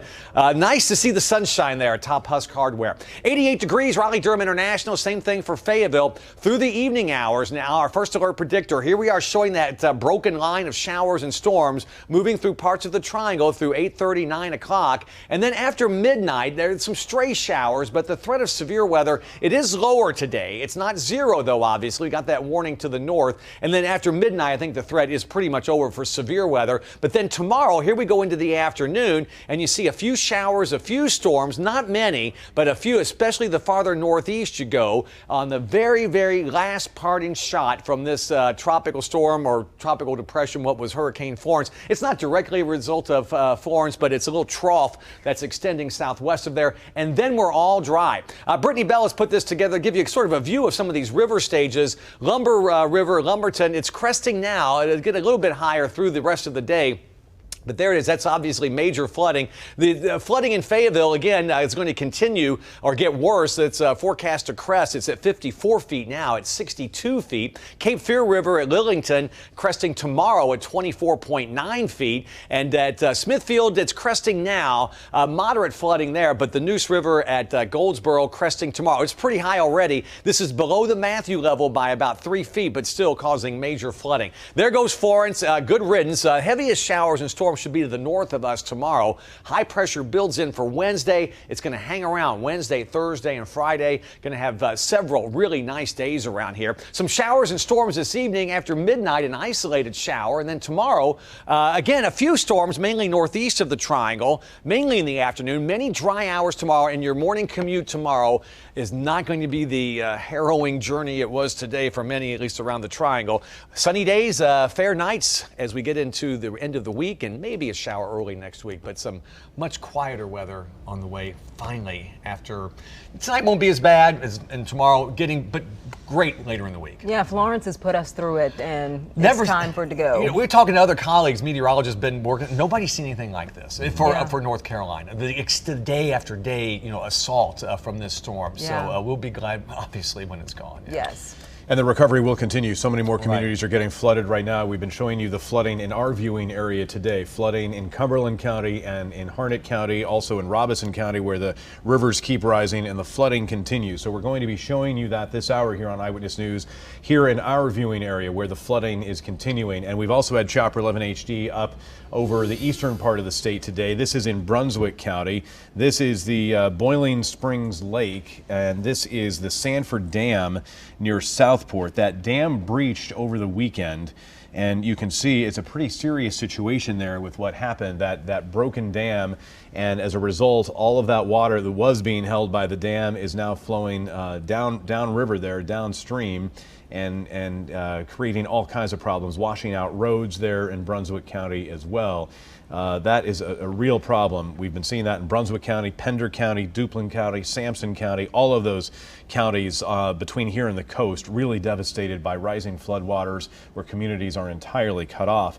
And Eyewitness News crews have actually made it to Leland there in Brunswick County, where that town is underwater as well. Anna Rivera taking a boat ride through the downtown area. She's there now with more. This is just one of the pieces of the aftermath of Hurricane Florence. I'm on a boat right now traveling down 17. This is normally right outside of Leland on your way to Charlotte, and it goes toward Myrtle Beach, and it's completely covered in water. They said it's about a 2-mile stretch of 17. We're now joined by the operator of this boat. He actually lives in this area, and he decided to donate his boat and his time to give back and try to get some other people to the other side, right? Yes, sir. Yes, ma'am. That's all we're doing is trying to get everybody situated. How amazing is it to see how people are really stepping up and helping each other out? It's nice to see people help each other out. That's what they need right now. This has been a bad storm. You've been here your whole life. I mean, how does this compare? Other than Floyd, this right here is way worse than Floyd ever was. I've never seen the water up this high in my life. I've been here 48 years and I've never seen it like this. I know you help some other people get to the other side. What do you hope they feel when you come to pick them up? I hope they feel thanks. They're thankful that somebody's helping them. This has just been, some of the wonderful things that we've seen people doing in this area. It's just amazing to see the camaraderie and how people are really stepping up and helping each other. Again, it looks like a river and it should be a highway. So this human spirit is just unbelievable. Back to you guys. Yeah, Anna Rivera there, we know it well. Highway 17, that's what you take off I-40 to get down to all the Brunswick County beaches there. And those families evacuating, you see they're gripping their few comforts they have, a pillow and maybe a bag with a few items. We've been seeing with our crews in Wilmington how bad the situation is right next door in New Hanover County. And today it's becoming a little more clear what's happening in those other counties along the coast like Brunswick County. Very heavy rain that continued. It was really just no break in the rain all weekend long, and we're seeing the result now. Yeah, and those boat owners turning into heroes. They really are. Helping to shuttle people around. You really don't think about having a boat, as a necessity until this happens, and it's very, very needed. So we are grateful to have those people just volunteering, helping out their neighbors. Any kind of boat will do in this emergency. We'll be right back.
The flooding emergency is underway right now for many of our local communities here in our viewing area in both Cumberland County and Harnett County, where the Little River is out of its banks, as is the Cape Fear River, and we've been showing you the video of this.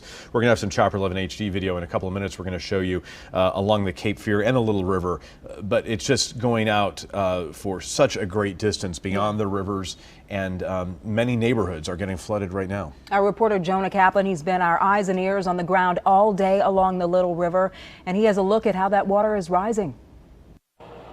The water, it's just incredible, and it's everywhere. Right now, power crews from Graves Power Supply, they're coming through here. Look at this convoy. They're coming through now because now is when they can come through.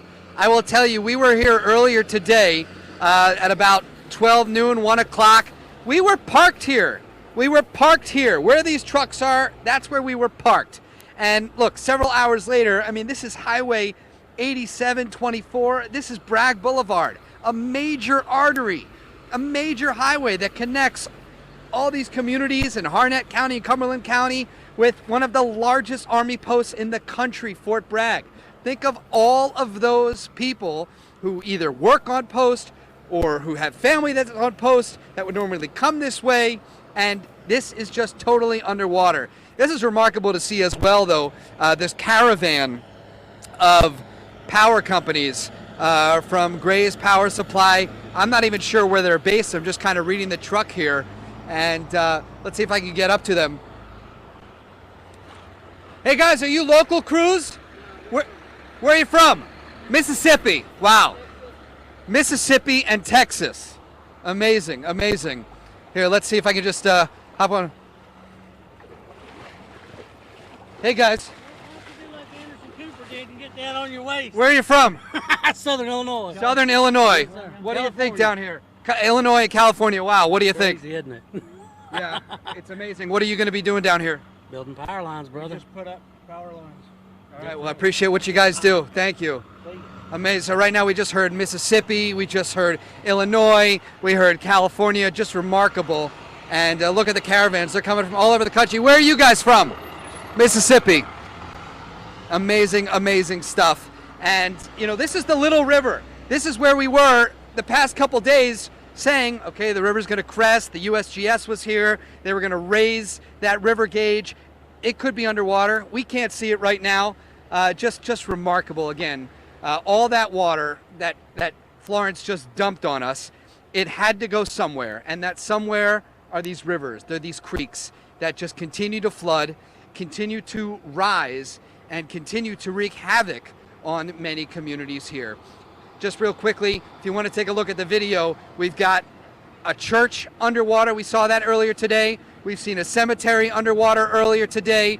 That's just, I mean, a sobering sight, and a resting place for loved ones that you would think would be immune to this. But even that is a place where the hurricane, it just does not discriminate. So folks here in Spring Lake, for people traveling on post, the way they are directing is if you are normally coming this way, obviously you cannot. So instead, they're telling you to actually go up to Sanford and take 421 down to Lillington and then continue on Highway 210. It might be a bit circuitous, but that's what's going to happen right now.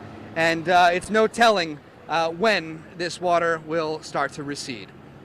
Back to you. Jonah Kaplan there, the banks of the Little River in Spring Lake bursting their banks. Obviously, major flooding situation. It's comforting to people, though, without power that the power crews are still getting through. We were hearing from Duke Energy. They were saying that they couldn't get in until after the floodwaters subside. So it's great that they're getting people close by anyway where there's a power outage and trying to get the power restored. Yeah, they are doing their best, and it's always nice to see the people come from so far to help out. There was a crew there from Mississippi, one from Illinois. They've just come from all over to work together with Duke just to get the lights back on. Thousands of them. We've had Chopper 11 HD over that same area in Spring Lake, and this is the Little River. This is near Manchester Road. It's right along Bragg Boulevard, and what you're looking at right there is the Starlight Motel next to the Sunoco station, and the Starlight Motel is underwater. And this is what we've been warning you about along the Little River and the Cape Fear River, why that mandatory evacuation went into effect yesterday at 3 p.m. because they knew this was coming. They knew that neighborhoods and businesses and communities next to the Little River and the Cape Fear River in Harnett and Cumberland counties would be flooded. And that's why they ordered 7,500 people out of their homes. And we know that as we are able to see more of this from the air, from Chopper 11 HD like this, from just a very short time ago, we're going to see more and more neighborhoods and more people impacted, people who are going to have to then recover from this really devastating flooding. The rivers continue rising all across eastern North Carolina today. And just yesterday, people were walking right up to that river and watching it rise, and to see that it's gone from being low to flooding homes and businesses just beyond where they were standing yesterday is just amazing to see. And a lot of the water in some places, it's got a pretty strong current to it and can sweep you off your feet or sweep a vehicle off into the water very, very easily. And this is what they've been telling people about, that is the dangerous part of this end of the storm, is the rivers rising and flooding all of these communities just like that, just in a matter of hours. The water has gone up by feet. We have a number of crews covering the Sandhills right now, where it is an emergency situation where this continues unfolding because of floodwaters. You see here, it's really just mile after mile along these rivers, next to these rivers, where people are flooded out of their communities, flooded out of their homes. Akila Davis caught up with a local grocery store lending a hand to those in need. Here in Fayetteville, Harris Teeter is now coming together and helping the community. Take a look for yourself to see what they're doing. They're giving away water and ice to people in need. Just a moment ago, we saw a long line of cars lining up. You can see guys just walking away carrying their water and their ice. I'm told these trucks came down here from Raleigh and, again, distributing water, free water, and ice to the community. They are giving away 2 cases of water and 2 packs of ice to as many people in the community that need them until they run out. These cases, these trucks, I should say, are huge, and they've been here since 11 this morning. And again, they're going to be doing this for our community until they run out. I'm told they will not turn anyone away. If people need more, they are more than happy to give them what they need. And again, they've been here since 11. They'll be here for as long as it takes to get rid of all the supplies on this truck. Back to you. All right, Akila Davis, where Harris Teeter is helping out there in the Sandhills right now, and ice and water, that is so critical. A little ice can help a lot, right, when you're without power. Yeah, when you're drinking hot water and eating granola bars for days and you get some ice, it's just a wonderful thing. Yeah. Let's take you to Wilmington now, where day after day since Florence, the eye, came ashore over the weekend, we've been seeing more and more damage, and it's the flooding damage, and of course the trees that are getting knocked over and taking down so many power lines in New Hanover County. So many, and old trees, 100-year-old trees have been falling down or were taken down in Wilmington. Diane Wilson has the latest. We are here in the north side of town here in Wilmington, and we were in the new Chase development, and they really took a beating from Hurricane Florence. Here along Edward Hyde Place, you can see 4 Bradford pear trees completely uprooted by their roots, completely down on this side of the road. And we'll see this throughout the whole entire neighborhood as you continue to go. Right across from me on the other side, same thing, big trees coming down here because of the strong wind gusts due to Hurricane Florence. But let me show you something I've never seen here before. Not only was this huge, massive tree uprooted, but it took the entire grass along with the light pole here. You can look at this, how big a tree. This is a huge tree here. The wind, when Hurricane Florence came through here, completely lifted up this entire area. The grass, the light pole, all of it, bringing the tree down on that house. And this is just a sight to see how big this tree is, and completely did not survive. And that is what we are seeing as we continue to go through this neighborhood, the new Chase development. You are seeing trees down. They still have no power. They haven't had power for several days. The only thing you hear there is a generator that's going. That's the only way people are getting power. People are starting to become restless because they have no power. They've had to throw away all their food since they've been without power for more than 4 days, and the gas and the groceries are very hard to find here. So a lot of people are on edge as this cleanup continues to happen, a cleanup that's not just going to be days but weeks here when you see the widespread destruction. Back to you. All right, Diane Wilson in Wilmington for us, where she's given such great coverage and such great perspective on what's going on there. And it's a long road to recovery for Wilmington. It is, and I know a lot of people are concerned about UNCW as well, and we got some news from UNCW this afternoon. They say they are on campus now. They're assessing the damage on campus, but they say it will be next Monday at least. That'll be the soonest classes will resume there. So for all of you UNCW students and parents here watching us, it's at least next Monday before they get things back up and running. Could be longer than that, though. All right. Well, this afternoon we are getting our first look at two very popular YMCA camps that are located on the Neuse River near New Bern. The YMCA of the Triangle posting these pictures of the damage at Camp Seafarer and Camp Seagull. And as you can see, the pier at the Camp Seafarer is pretty torn up, so is the pier at Camp Seagull. There are also a lot of trees there at both camps that are down. This is a look at the motor repair and sail loft at Camp Seagull. And you can see there's a lot of erosion there on the beach. And inside the boat repair facility at Camp Seafarer, you can see the water level there was several feet high in there. And the Y says it plans on getting Camp Seafarer cleaned up first so they can use the cabins and house emergency management personnel and crew workers from Tideland Electric who are working to help the people in Pamlico County. You know, that is right down the Neuse River from New Bern, and so right off the Pamlico Sound. So all that storm surge flooding we were seeing in New Bern, they were dealing with that same stuff there at those great YMCA camps. So many kids from here in our viewing area go there. They go there to summer camp. I've been there many times with my kids as part of the Y Guides program, and I know thousands of other dads have been there as part of that same program around here. We love that place. It's an absolutely beautiful, beautiful scene there, right on the Neuse River off the Pamlico Sound, and it's tough to see that damage at a place so many of us love. They've got a little time to get back up and running. Yeah, absolutely. All right, we are going to take a break right now, and we will be back with more of our Eyewitness News coverage of the impact of Hurricane Florence right after this.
A lot of people were awakened by tornado warnings in the overnight hours, and one of those tornado warnings was something people really needed to listen to in Wilson County, where a tornado dropped out of the sky. Very often we have tornado warnings because they're Doppler indicated, and this one was the real deal, and really frightening for a lot of people. Yeah, a child in Elm City narrowly escaped some tornado damage at a home. Ed Crump is standing by to tell us all about it. It's actually got a happy ending, Ed. Yeah, it does. That boy right down the street down there in a house got out. He and his grandparents got a warning. They all went into a closet, and where he had been sleeping, a big tree came down on top of it. You know, the folks here in Elm City survived Hurricane Florence, and then Tropical Storm Florence tossed them a little tornado. It hit this morning. You see the water left behind and all the debris down here. Let me show you. This thing kind of skipped through town. So it missed this house entirely. Didn't do a thing. Left some leaves on the front porch. That's pretty much it. But then it hit this tree right next door, right in between the lots, and threw that tree over onto this roof. Now, the folks that were inside this house, a husband was getting ready to go to work, and the wife here says he woke her up and said, "Hey, there's a tornado coming." She goes, "I'm sleeping, leave me alone, there's no tornado coming." And then all of a sudden she's like, "Oh boy, this is the real deal," and she took off to get her kids. Listen to her describe how it all went down. It hit and the tree hit the house, but I got the kids. I wasn't worried about the tornado. I was more concerned about them because I knew they would sleep, you know. So it didn't come through though? No, it didn't go through. It hit the top right here and right through here. But we all safe. There's another house back here with a tree right in the middle of it. Their grandson, really? He got out 10 minutes out of that room when it came crashing through. Big old pine tree. All of this damage and nobody's injured. What do you think about that? I think the Lord was with us. In Jesus' name, amen. Like, because all them trees came down, but they didn't fall on this house, you know. But we had a lot of damage, but we all right. We're all right. That's what we heard all over town today. Here's the tree she was talking about across the street that came down several in this lot. A big oak tree didn't phase this house at all. And look up behind this house, up high, look at that pine tree. Wow, it just wiped the top out of that. Now, you heard me telling her about the whole situation with the grandmother and the grandson, which we talked about earlier. When we were talking to that grandmother, I had mentioned before she had kind of a delayed reaction to all this. You know, we were talking to her and she started thinking about her grandson and got kind of emotional. Well, the same thing happened with this woman. I came back to that question about I got the kids and all of that. When you listen to this next portion of her interview, watch very closely her eyes. I'm more blessed that I got my kids all right. That's all that concerned me. They say a parent never knows until something happened. All I thought about were the kids. And I went to get them. Did you see that look in her eyes, that tear in her eyes? Being a parent myself, I felt it as well. And I think everybody who's a parent out there realizes how close so many people came here today to possibly losing a child, and how grateful everyone here is that that didn't happen, because Tisha and Steve, as we know in this storm, it's happened before. A tree has come down, unfortunately took the life of a mother and a young child, and so it's so heartbreaking. But I'm really buoyed today about being here and hearing nothing but stories of survival. Nobody cares about the generators, the roof damage, any of that. They're just thankful everyone's okay, and I don't mean just okay, not a scratch. Yeah, we are all so grateful that it turned out that way. Such a close call. You know, they have the trees they have to clean up from, the damage left behind to some homes, but we are just so thankful, Ed, that everyone's okay. We appreciate you bringing us those stories from Wilson County today. And, you know, it's just such an important reminder when we get those warnings, when we get them on the phone and we go on the air here, when there's a tornado warning, it's so important to listen to that. And in this case, Ed said that some people were getting the alert on their phone. They knew other people in their community were without power, so they were calling them. They were spreading the word one by one, trying to tell people to take cover. Yeah, and sometimes people are upset when we're on for extended weather coverage when there is a tornado warning. But if it's not your community, it may be somebody else's, and we want everyone to stay safe. That's the whole point. Yeah, you know, we have multiple days of those tornado warnings. I believe they started as early as Friday, and even this morning, we have reports of damage. And the scary thing about this type of situation, a lot of those warnings, they spun up very quickly. It was almost hard to find that rotation. So it's really good to hear that a lot of those folks that Ed, that he was talking to are okay. But right now things are a tad bit quiet on radar, just looking at a few scattered showers moving throughout our western counties. Not as much activity compared to this weekend, but we do have a strong storm moving through Mecklenburg County, a few lightning strikes as well. Farther to the south, it doesn't look like we still have that severe thunderstorm warning for Granville and Vance County, but that continues to move off to the northeast, looking at heavy rain in Stovall. That is tracking towards Williamsboro, and also heavier showers moving through Person County. In Burlington, that rain is really coming down. Some lightning here and there. Watching some of these showers for rotation, but not seeing anything too concerning at this point. Light rain moving through southern Orange County, tracking towards Chapel Hill. And then a stronger storm near Pittsburgh. A lot of lightning with that. That is about to cross over Highway 15. And Wake County, things are dry in Smithfield, Wilson, Rocky Mount, and Goldsboro. And then farther to the south, a few scattered showers and storms right along just to the southeast of Southern Pines. That is lifting to the northeast and dry in Sampson County. Here's a look at those river levels across the area. The Lumber River in Lumberton, that is at 24 feet. That crested today at 24.9 feet. The Cape Fear River in Fayetteville, that is now at 53.9 feet. That's expected to crest at 61.8 feet tomorrow. The Cape Fear River in Lillington now at 19.9 feet. That will crest tomorrow around 25 feet. And then looking at the Neuse River flood stage at 15 feet, well above that at 18.7 feet. That crested earlier today. The Neuse River in Goldsboro now at 25 feet. That will crest by tomorrow. So that highest threat for severe weather this afternoon, that remains out to our north near Virginia, but we still have a low end threat for an isolated severe storm throughout this evening, mainly for spots along and north of I-85, but that threat will diminish late tonight, especially after we lose the fuel from the heating of the day. But timing out our rain chances, we'll still have a few scattered showers and storms around 7 to 8 p.m. this evening, and then by Tuesday morning, getting off to a dry start as we head into Tuesday afternoon. We'll see a few additional scattered showers, but overall that rain clearing out heading into Wednesday. And as we head into the remainder of the work week, we'll continue to see more sunshine. Things will be dry Wednesday, Thursday, and Friday with high temperatures reaching the 80s, morning lows dipping down into the upper 60s, and fall starts on Saturday. So something to look forward to. Hurricane season ends the last day of November too. So that's still a ways away. Yeah, but still we're getting closer to it each day. Yes, thank you, Brittany.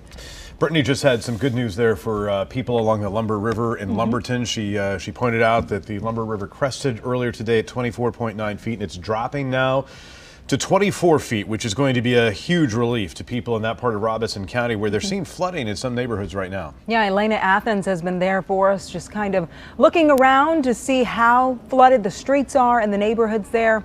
Elena, give us a new report.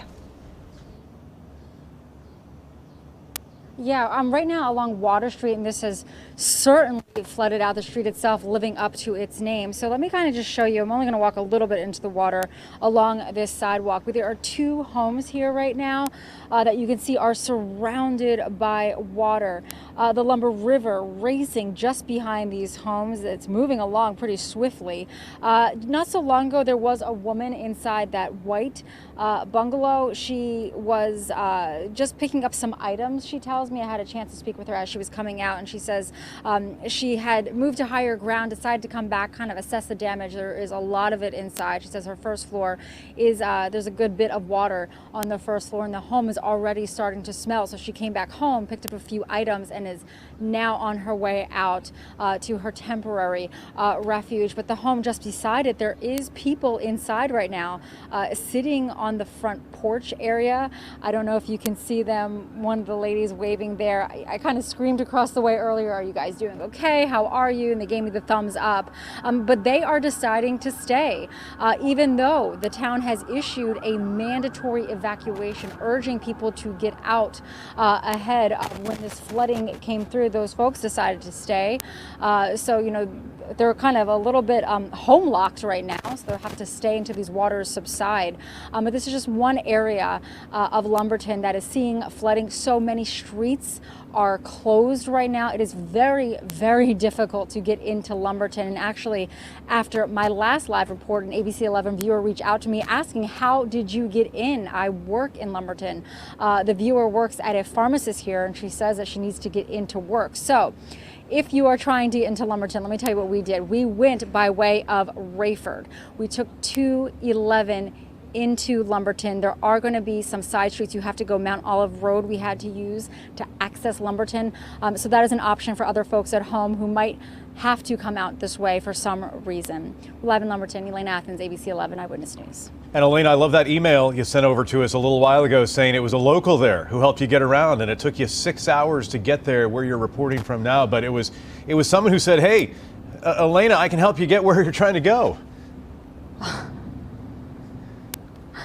I'm so thankful for that viewer because he waved us over. He said, "You're Elena from ABC 11.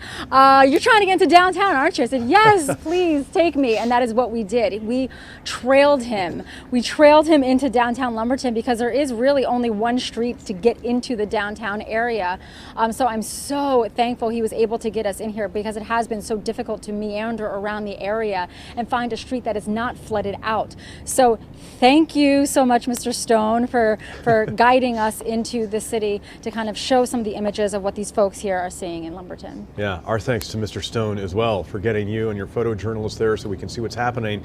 Where the headline right now is that the Lumber River has crested, the water levels are going down. Obviously, there's still flooding concerns and flooding problems there in Lumberton, and we'll continue covering that. We're also covering the flash flooding that happened overnight and the water that's still high along the Eno River in Durham, and DEJUAN HOGGARD is right now off North Roxborough Street at a park there to show us what's going on in that neck of the woods. Yeah, Old Farm Road Park, and they got a lot of water there. DEJUAN, what's left of it? Is it starting to recede? Show us around.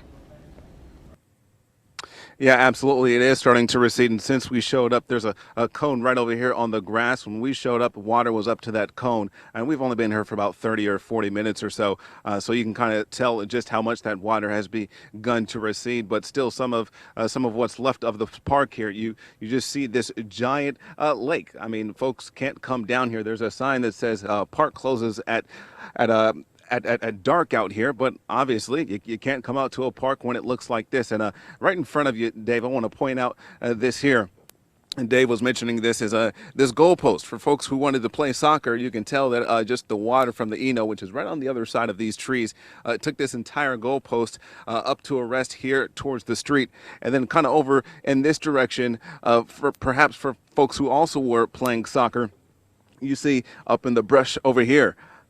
That looks like folks were using that for soccer. And just coming down to the to this cul-de-sac where the park is, you see just quite a bit of mud here on the ground. And the resident was telling me is that these storm drains over to your left, Dave, these storm drains run to the Eno, and when the Eno ends up getting backed up or overflows, so do those storm drains, which end up creating what you see here, just this giant mess of mud that crept its way all the way up to Rippling Stream, which is the direction that we're walking now. We're on a hedgerow here in Durham.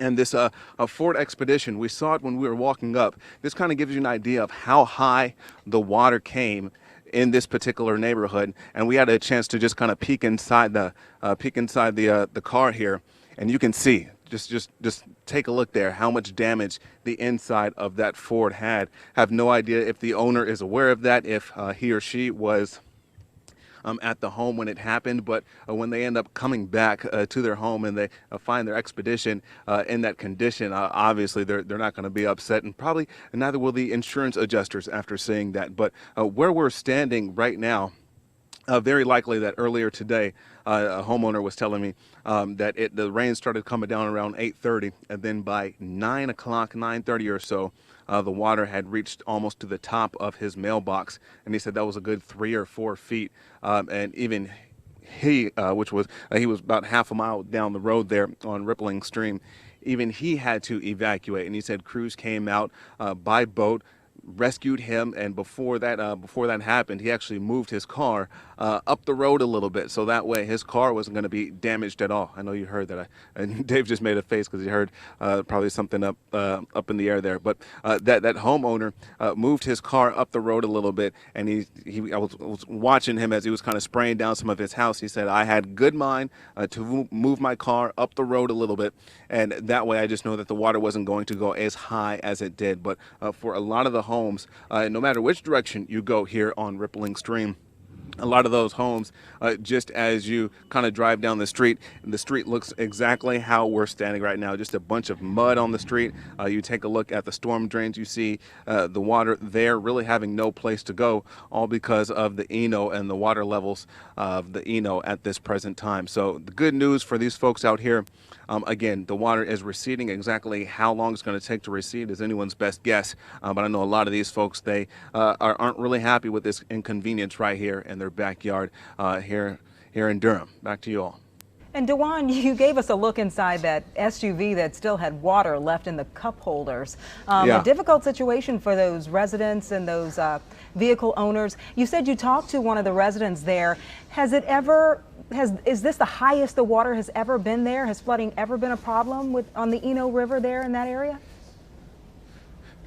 Oh, that's a good question you asked, and I asked the gentleman that question, has it ever been like that before? And he said, actually, it was like that for Fran, and one of his neighbors actually had a good mind to buy a boat after that happened. So they were well aware of what the Eno can do in this neighborhood, so he was even prepared.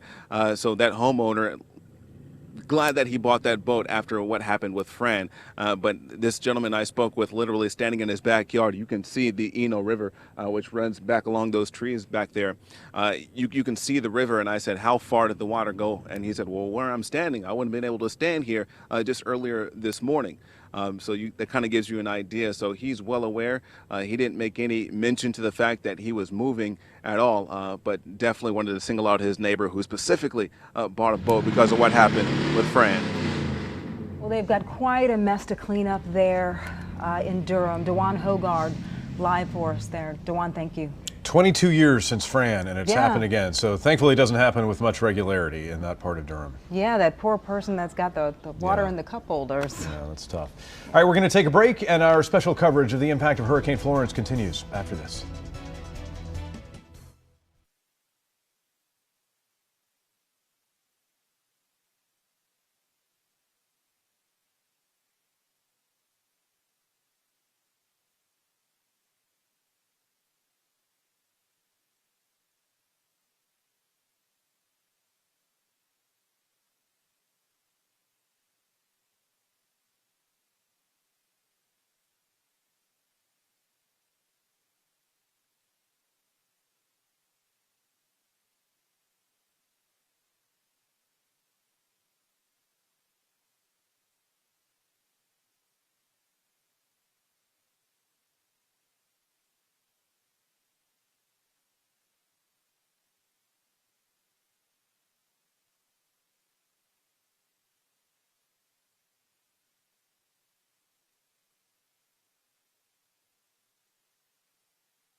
Over the course of the last week, we've seen a lot of people coming to this part of the state, leaving coastal communities to seek refuge from Hurricane Florence. And now a lot of people are coming from flooded communities because of the river flooding. So more and more people are coming here, and we're hearing stories about people, in fact, opening their homes to those in need. Some people say that they've tried shelters and the shelter was full, so they ended up at someone's home. And Joe Mazer has a really interesting story about a lady who took some people in who said that they tried the shelter and that there was no room there at that particular shelter at the time. So she took some people in. Joe? Yeah, exactly. Last week has been less than ideal for a lot of people in our state, obviously. Folks in Onslow County, they didn't have a choice but to leave. Many, like the 3 families I met with today, had no idea where they'd really end up, but are thankful to be here in Durham. In this East Durham living room, these evacuees gather around the TV, waiting for clues. It's been the only way to get updates on the condition of their properties in Jacksonville. I'm just hoping and praying that when I get back home, everything will be fine, my house and stuff. But I was told that everything is flooded out, so I'm just praying. Last week, this group of 7 adults and 5 kids, including a 3-month-old, boarded a bus for the capital city. When they got to a Southeast Raleigh High School shelter, there wasn't enough room for all of them. That's when Lavette McGill got the call. When I got to the school and they were all out there in the parking lot, I felt so bad for them, and I realized that being away from your home, being displaced and going through this would be something difficult for them to deal with, and I was glad to help them. I am so thankful and blessed to meet someone like that. You know, we do have a lot of people that we'll take in, but down here we don't know too many people, but I'm so happy to know Lavette. With the situation still unfolding, the families have no idea when they'll be able to return home. Just thankful that I actually got somewhere to stay at the moment. Hopefully whenever I get back, whenever that is, whenever I get back home, I still got a job. And they're my family. I consider them to be my family. And so if I could help them, I was glad to do that. Anybody, to be honest with you. And to make things more difficult, Lester May is battling breast cancer. Oh, no. So another layer of things to worry about. She's trying to manage that. But McGill could use some assistance as well. She says a couple of the people are sleeping on the floor, so she could really use an air mattress and any other supplies. So if anyone out there is willing to help, you can contact me on Facebook, Joe Mazer WTVD, or on Twitter, Joe Mazer ABC11. You're happy to be the middleman. Yeah, I would like to get her some assistance. It's so nice that Lavette has done that and helps all those people from the coast. Otherwise, they would have had to break up and go to different places and not be together. So this was a huge help. Yeah, great story, Joe. And so many people here in our viewing area are helping people in the coast in so many ways, and we love that story. Thank you very much. There are still about 14,000 people in shelters across the state right now, so we know a lot of people are at homes, they're in hotels, shelters are full too, and we learned this afternoon that the UNC Chapel Hill shelter there at the Friday Center is full. It's maxed out at 500 people. As other shelters have been closing, they've been consolidating the evacuees there in Chapel Hill. So that is full. That's why we need more people like Lavette to open their homes and help people out. And you know, it's nice to shine a spotlight on the big efforts, but the small ones too, because they mean a lot to families. Absolutely. We'll be right back with more coverage of the impact of Tropical Depression Florence.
We have some incredible video tonight of a water rescue that's taking place in Bladen County.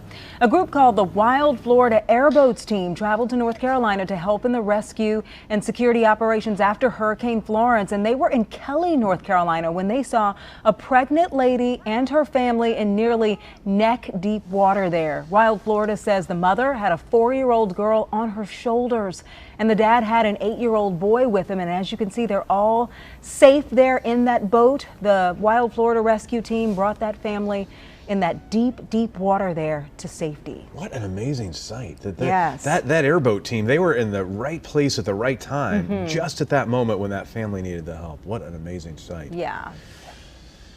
Well, some good news on the horizon. While some areas are just seeing the true effects of flooding, other areas are already seeing the waters recede. Sarah Bloomquist takes us to Richlands in Onslow County. This is right outside Jacksonville to show us the big difference between the flooding yesterday and today.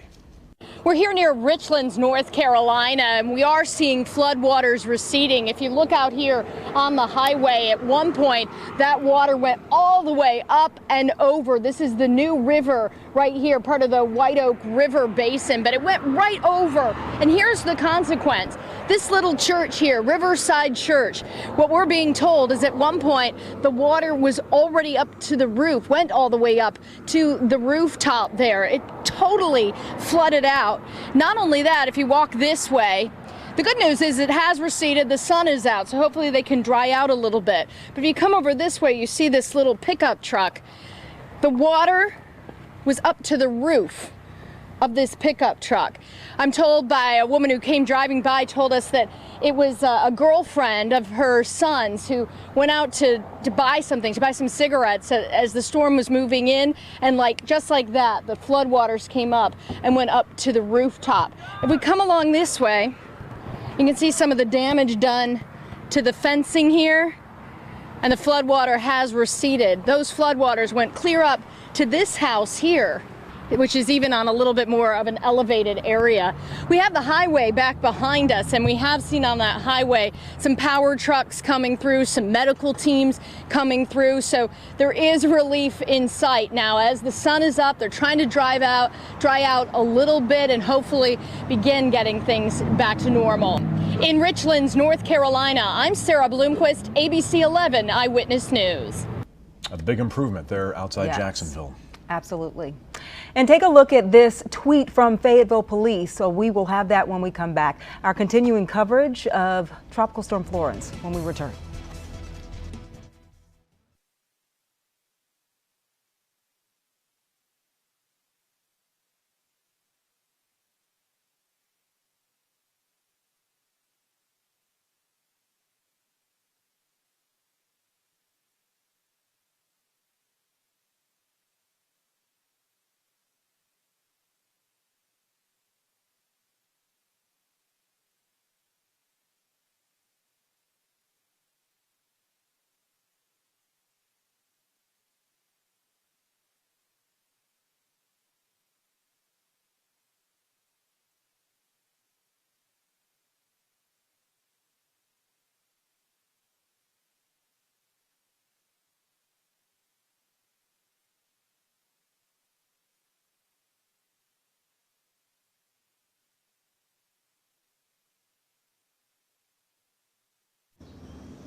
Hey, 1, 2, 3, 4, 5, 6, 7, 8, 9, 10.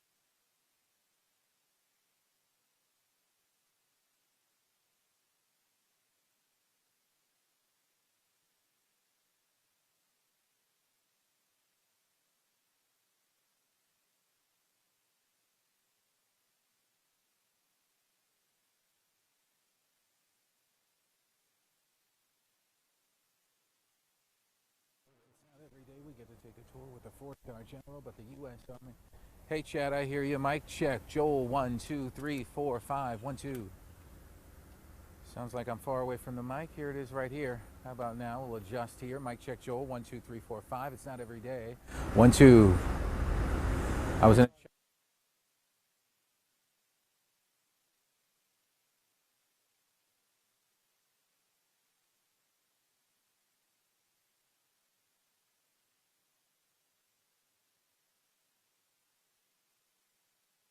Five tornado warnings we've been dealing with. Incredible number of days.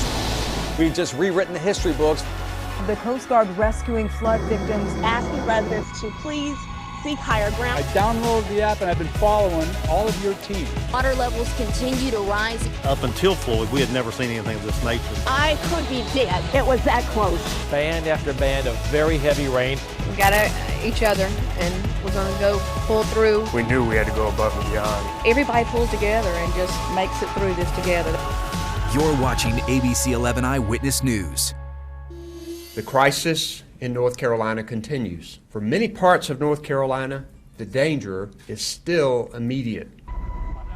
Right now at 6, the aftermath of Florence. Creeks and rivers still rising as floodwaters take over communities. Thousands of homes damaged or destroyed, and the death toll still climbing tonight.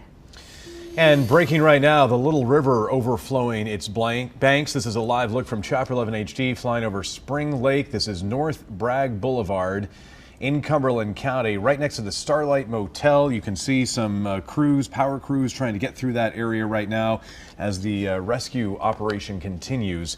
It is a flooding emergency that's getting worse across North Carolina, and coming up this half hour, we'll be checking in with our news crews across the viewing area. Good evening, I'm Steve Daniels. And I'm Tisha Powell. Florence is now a tropical depression, but the danger is far from over as rivers reach historic levels. Here's the latest information at 6 o'clock.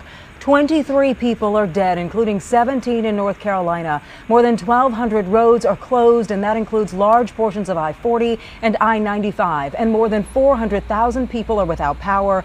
But the big concern tonight, those cresting rivers. The Cape Fear River is expected to crest above levels brought by Hurricane Matthew. But first, let's check in with Chief Meteorologist Chris Homan, who is tracking the strong storms moving through the triangle. A lot of water came in last night and early this morning. Chris, we're still concerned about just the sheer amount of water. Absolutely. Yeah, it's harrowing commute for many around the triangle this morning, Tisha. It got better this afternoon. We talked about that, but we're still not completely out of the woods, although many areas are dry now. That's certainly some good news. You can see on First Alert Doppler radar, Raleigh area is relatively dry, but there's a fairly strong small storm here over northern Chatham County, moving into southwestern Durham County, out of southeastern Orange County. All of these have been showing very weak rotation through the afternoon hours. There are no warnings with this, but it has some gusty winds, and we're just watching that in case that rotation can tighten up. The Weather Service would issue a tornado warning, but there are not any in effect now. Strong storm also northern parts of Vance County into southern Mecklenburg County, some thunder and lightning. There's a flash flood warning too for western Mecklenburg County. These are tracking to the northeast, and a line of showers and storms here, Hope County. Look at all the lightning in Scotland County. These are tracking to the northeast as well. As we head through the evening, you see here we are now at those scattered storms. They dissipate, but even by 11, 12 o'clock, a few left over into the overnight hours. I think a threat of any severe weather diminishes this evening, but we have not been able to say that with any certainty. Until this thing is completely gone, we'll be watching things, but all good for now, except for those scattered strong storms. You want to stay indoors until they pass. Good news is, weather-wise, the worst is just about over. A few showers tomorrow. We'll talk about that, and much better weather ahead beyond that, too. Steve, Tisha. All right, Chris, we'll see you in a few minutes. Thank you. All new here at 6 o'clock. We are getting a fresh look tonight at the damage across eastern North Carolina. Joel Brown was with U.S. Army Chief of Staff General Mark Milley. They were up there in a Black Hawk helicopter for an exclusive tour with the general, taking a look at that damage. ABC11, the only news media invited on that tour. Their chopper landing just moments ago. Joel is live for us at the Emergency Operations Center. Joel, what were some of the hardest hit areas that you guys toured? Yeah, definitely Robeson County, Lumberton, the hardest hit areas we see. Yeah, look, Tisha, Steve, it's not every day we get to take a tour with a four-star general, but the U.S. Army going out of its way to show just how seriously it is taking this crisis in the Carolinas. So General Mark Milley arrived here from the Pentagon this morning. He is the highest ranking officer in the U.S. Army, and he invited us to join him on his chopper as we got. We had 3 U.S. Army Blackhawks waiting for us on the tarmac at RDU, 3 generals in all along for the trip, but Mark Milley has more stars than anyone here. The U.S. Army Chief of Staff taking us along to get a first-hand look at the devastation that Florence wrought. We want to express our condolences to the families of the 17 folks who were tragically lost in this hurricane. It's a very, very significant event. With a low enough altitude and the chopper doors open, we flew first down east where floodwaters had begun to recede near Goldsboro. The water's still high through Jacksonville and Onslow County, but then we hovered over Robeson County. Homes, roads, crops, and Lumberton all submerged. General Milley pledging the full support of the U.S. Army to reinforce what the National Guard, Army Reserve, and Coast Guard are already doing in rescue and recovery. Well, I think we're up to 389 folks that National Guard and Army Reserve and regular Army is rescued. Coast Guard's fully committed all along the coast. So it's a team effort from the U.S. military writ large. And there is a fear, General, that once the media spotlight goes down and we go away, that they'll be forgotten. What can you say to reassure them? Well, they won't be forgotten. The United States Army, Navy, Air Force, Marines, the National Guard, the state of North Carolina, state of South Carolina are fully committed. We're here for the long haul, and we'll be here for whatever's needed for as long as it's needed. So General Milley now headed back to Washington. His team will write up a report that will likely end up all the way at the White House as the federal government gauges its response and just how much it's going to cost to help rebuild North Carolina after Florence. Steve, Keisha. Great to hear the U.S. military is pledging its help. Joel Brown live in Raleigh for us after that fascinating tour with General Milley on a Black Hawk helicopter, and the Secretary of Homeland Security also here in North Carolina today, Kirstjen Nielsen, pledging the full resources and help from the federal government as well here this afternoon. Let's turn our attention back to those flooding rivers, communities now inundated by water, people evacuating their homes. As we mentioned at the top of the show, the Little River overflowing its banks. Jonah Kaplan tweeting out this video of a high water vehicle touring the flooded areas of Spring Lake. Jonah is here now with more. Consider this round 2. The trillions upon trillions of gallons of water that Florence just dumped on North Carolina, it all has to go somewhere, and this is the somewhere. The Little River, yes, that's what it's called, spilling over into this major highway here that connects Harnett County, Cumberland County, and one of the largest Army posts in the country, Fort Bragg. Not only, though, does the water cover this major road, but it also is flooding this Presbyterian Church of the Covenant here. The classrooms, the sanctuary, it's all gone. Also today, we were able to get on an Army vehicle, high water, checking out some flooded out trailer parks and other neighborhoods, even a cemetery. All those loved ones laid to rest, now underwater. There are still people being rescued. Crews here in Spring Lake, North Carolina, also getting to about 10 to 12 families, rescuing them and their pets. Unfortunately, the rivers, some of them haven't even crested yet. But so far, this is already historic, far surpassing the last hurricane to hit North Carolina just 2 years ago. In Spring Lake, Jonah Kaplan, ABC News.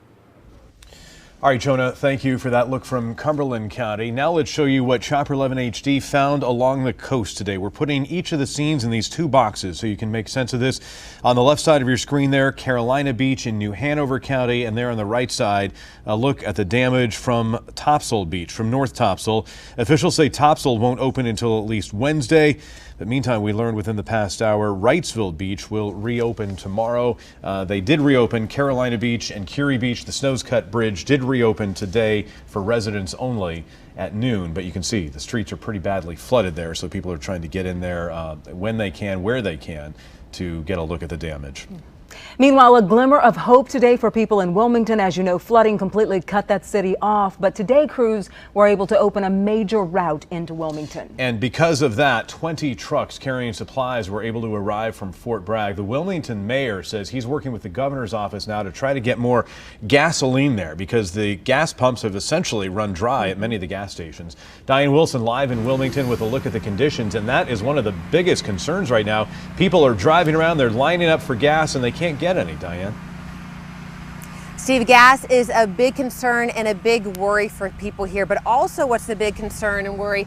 Check out this destruction. We are here in one of the neighborhoods, and this is a scene we are seeing throughout this entire neighborhood. Follow me to show, I want to show you this tree. This is something unique I've never seen before. Typically I've seen the root system be uplifted here with the strong winds. This one took basically like a carpet, the whole entire grass, including the light pole.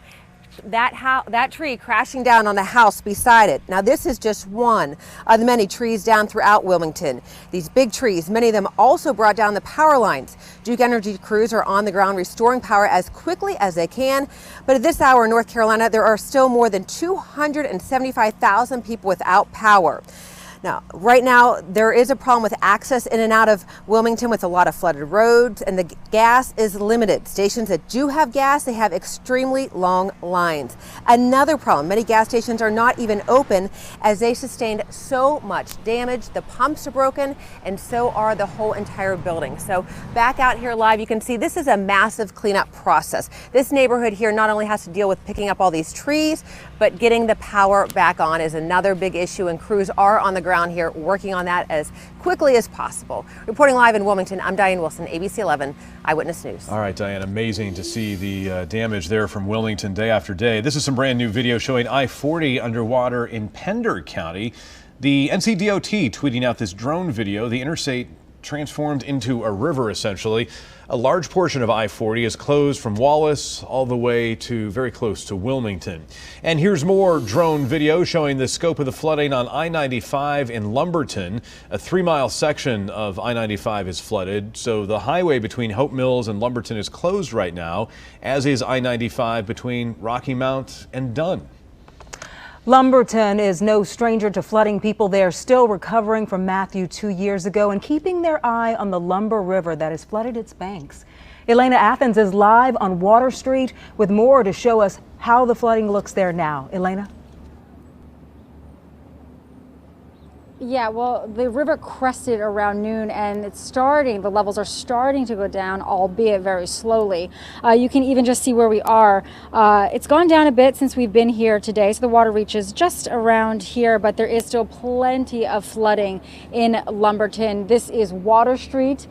This roadway certainly living up to its name. There are 2 homes here we're showing you right now that are surrounded by water. The woman who lives in that White House stopped by today, picked up a few items, says she's not going to stay here. She's going to go farther inland, stay with family and friends. The home, she tells me, is already starting to smell like mildew, and there's a good bit of water on the first floor. The folks who live just next door to that house, they have decided to stay and ride it out. That being said, there is mandatory evacuations here. Officials wanted folks out of town for when these floodwaters came rushing through. Behind these homes is the Lumber River. You can see it racing pretty well, even at this hour, 6 hours after it crested. Officials really concerned about how long it's going to take for this water to come down. They are trying to help the problem. They are pumping out some of the water right now. There are about 15 pumps going, trying to bring the level down. But as you can see, there is still a lot of water out here on Water Street in Lumberton. Steve and Tisha. All right, well, thankfully, if there's a bright spot there in Lumberton this afternoon, Elena, it is that the Lumber River has crested, so the water levels should be receding. We'll be keeping an eye on that through the evening. We appreciate your coverage from Robeson County, and our coverage of the impact of Hurricane Florence continues next. We'll have the latest local school closings for you. Plus, brand new video showing the Coast Guard rescuing a man and his dog from the roof of a flooded home. That story is straight ahead.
We have some brand new video showing a Coast Guard crew rescuing a man and his dog from a roof. This is near the Cape Fear River in Cumberland County. The man and the dog were initially in the van down there when the flooding began, but they were able to get on top of the van and eventually the roof of a building before being rescued by those Coast Guard crews in that helicopter. Another amazing rescue right here in our area in the Sandhills. It will be another day out of school tomorrow for thousands of children in central North Carolina. Cumberland, Johnston, Harnett, Wayne, Lee, Hoke, Sampson, Wilson, and Moore County schools will be closed. Durham County schools will operate on a 2-hour delay tomorrow. Wake County schools will be open tomorrow.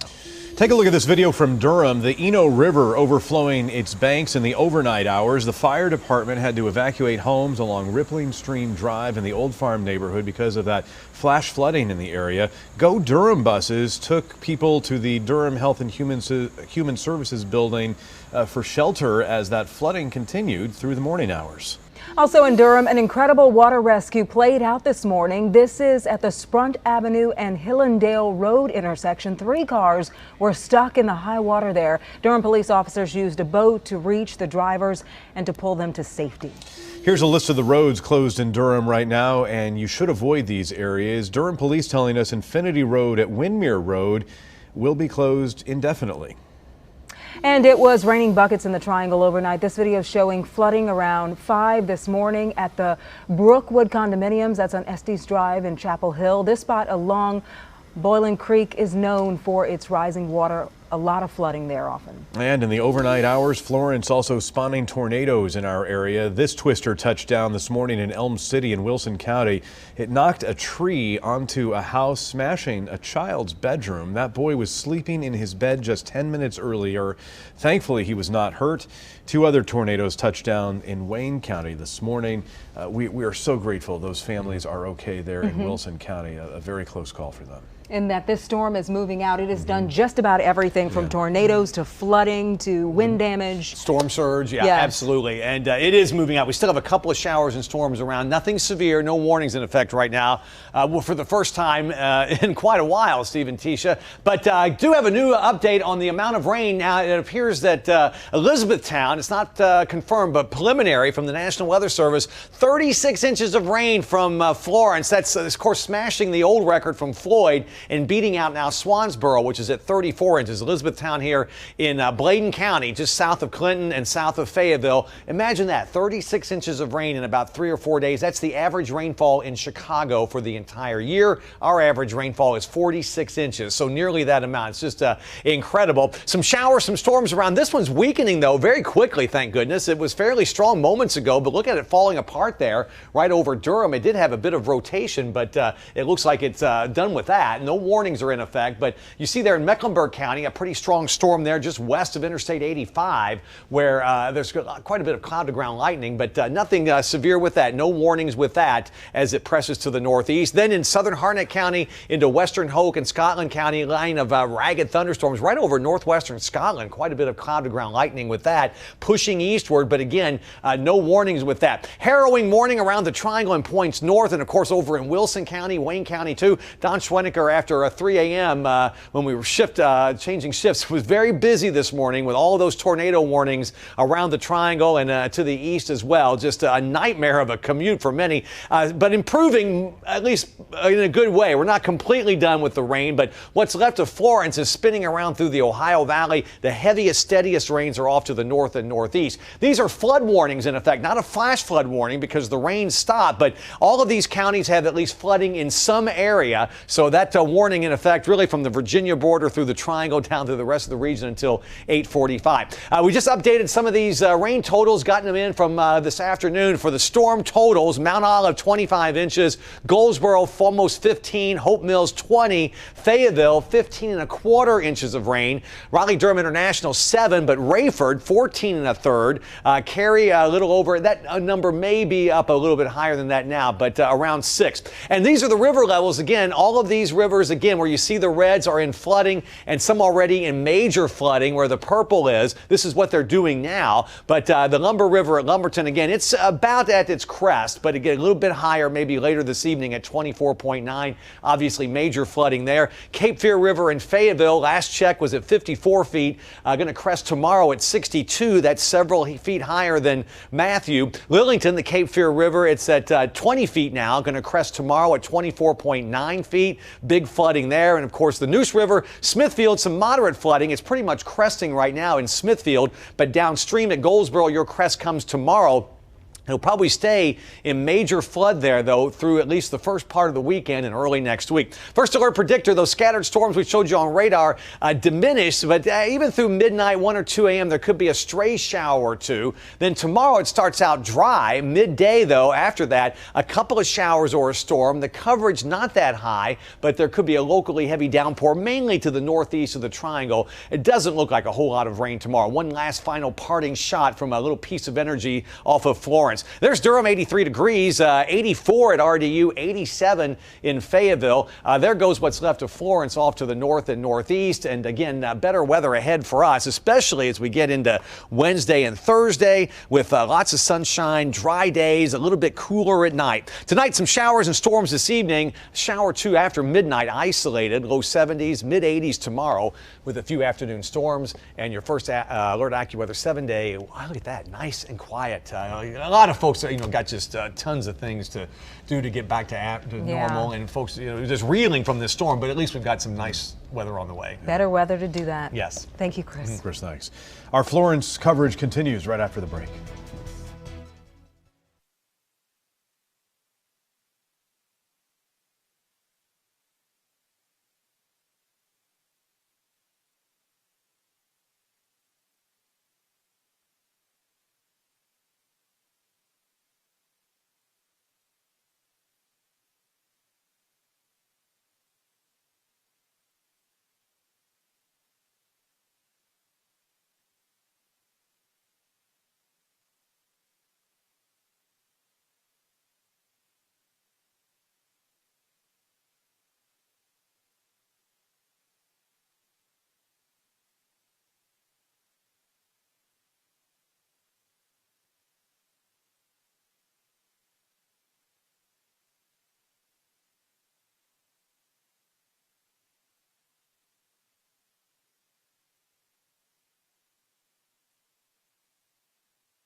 We're back now with a live look from Chopper 11 HD over the east side of Fayetteville along the Cape Fear River. That's the Grove Street Bridge and the Person Street Bridge there you see from Chopper 11 HD with the street spotter turned on.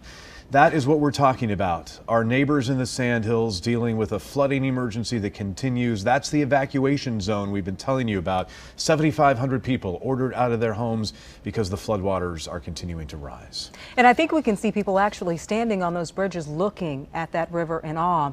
ABC11 Together is teaming up with the Red Cross to make it easy for you to help those impacted by Hurricane Florence. We'll host a phone bank tomorrow that's starting at 6 in the morning and then running through 7 o'clock tomorrow night.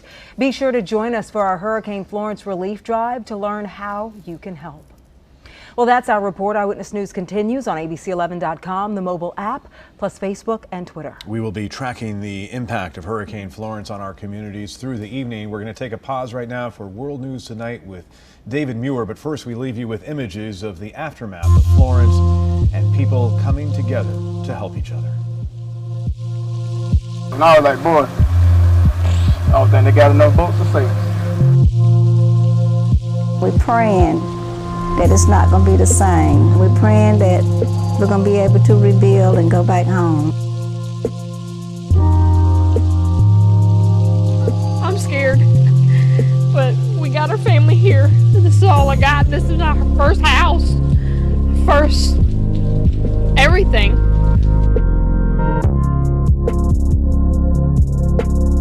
We were thinking about the people who were sitting in these shelters, wondering if they even have a home to go back to. It's up to us to help them through this process, and they need to know that North Carolina is going to be with them for the long haul. The other things can be replaced, and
Calmer weather ahead. Your forecast tonight at 10.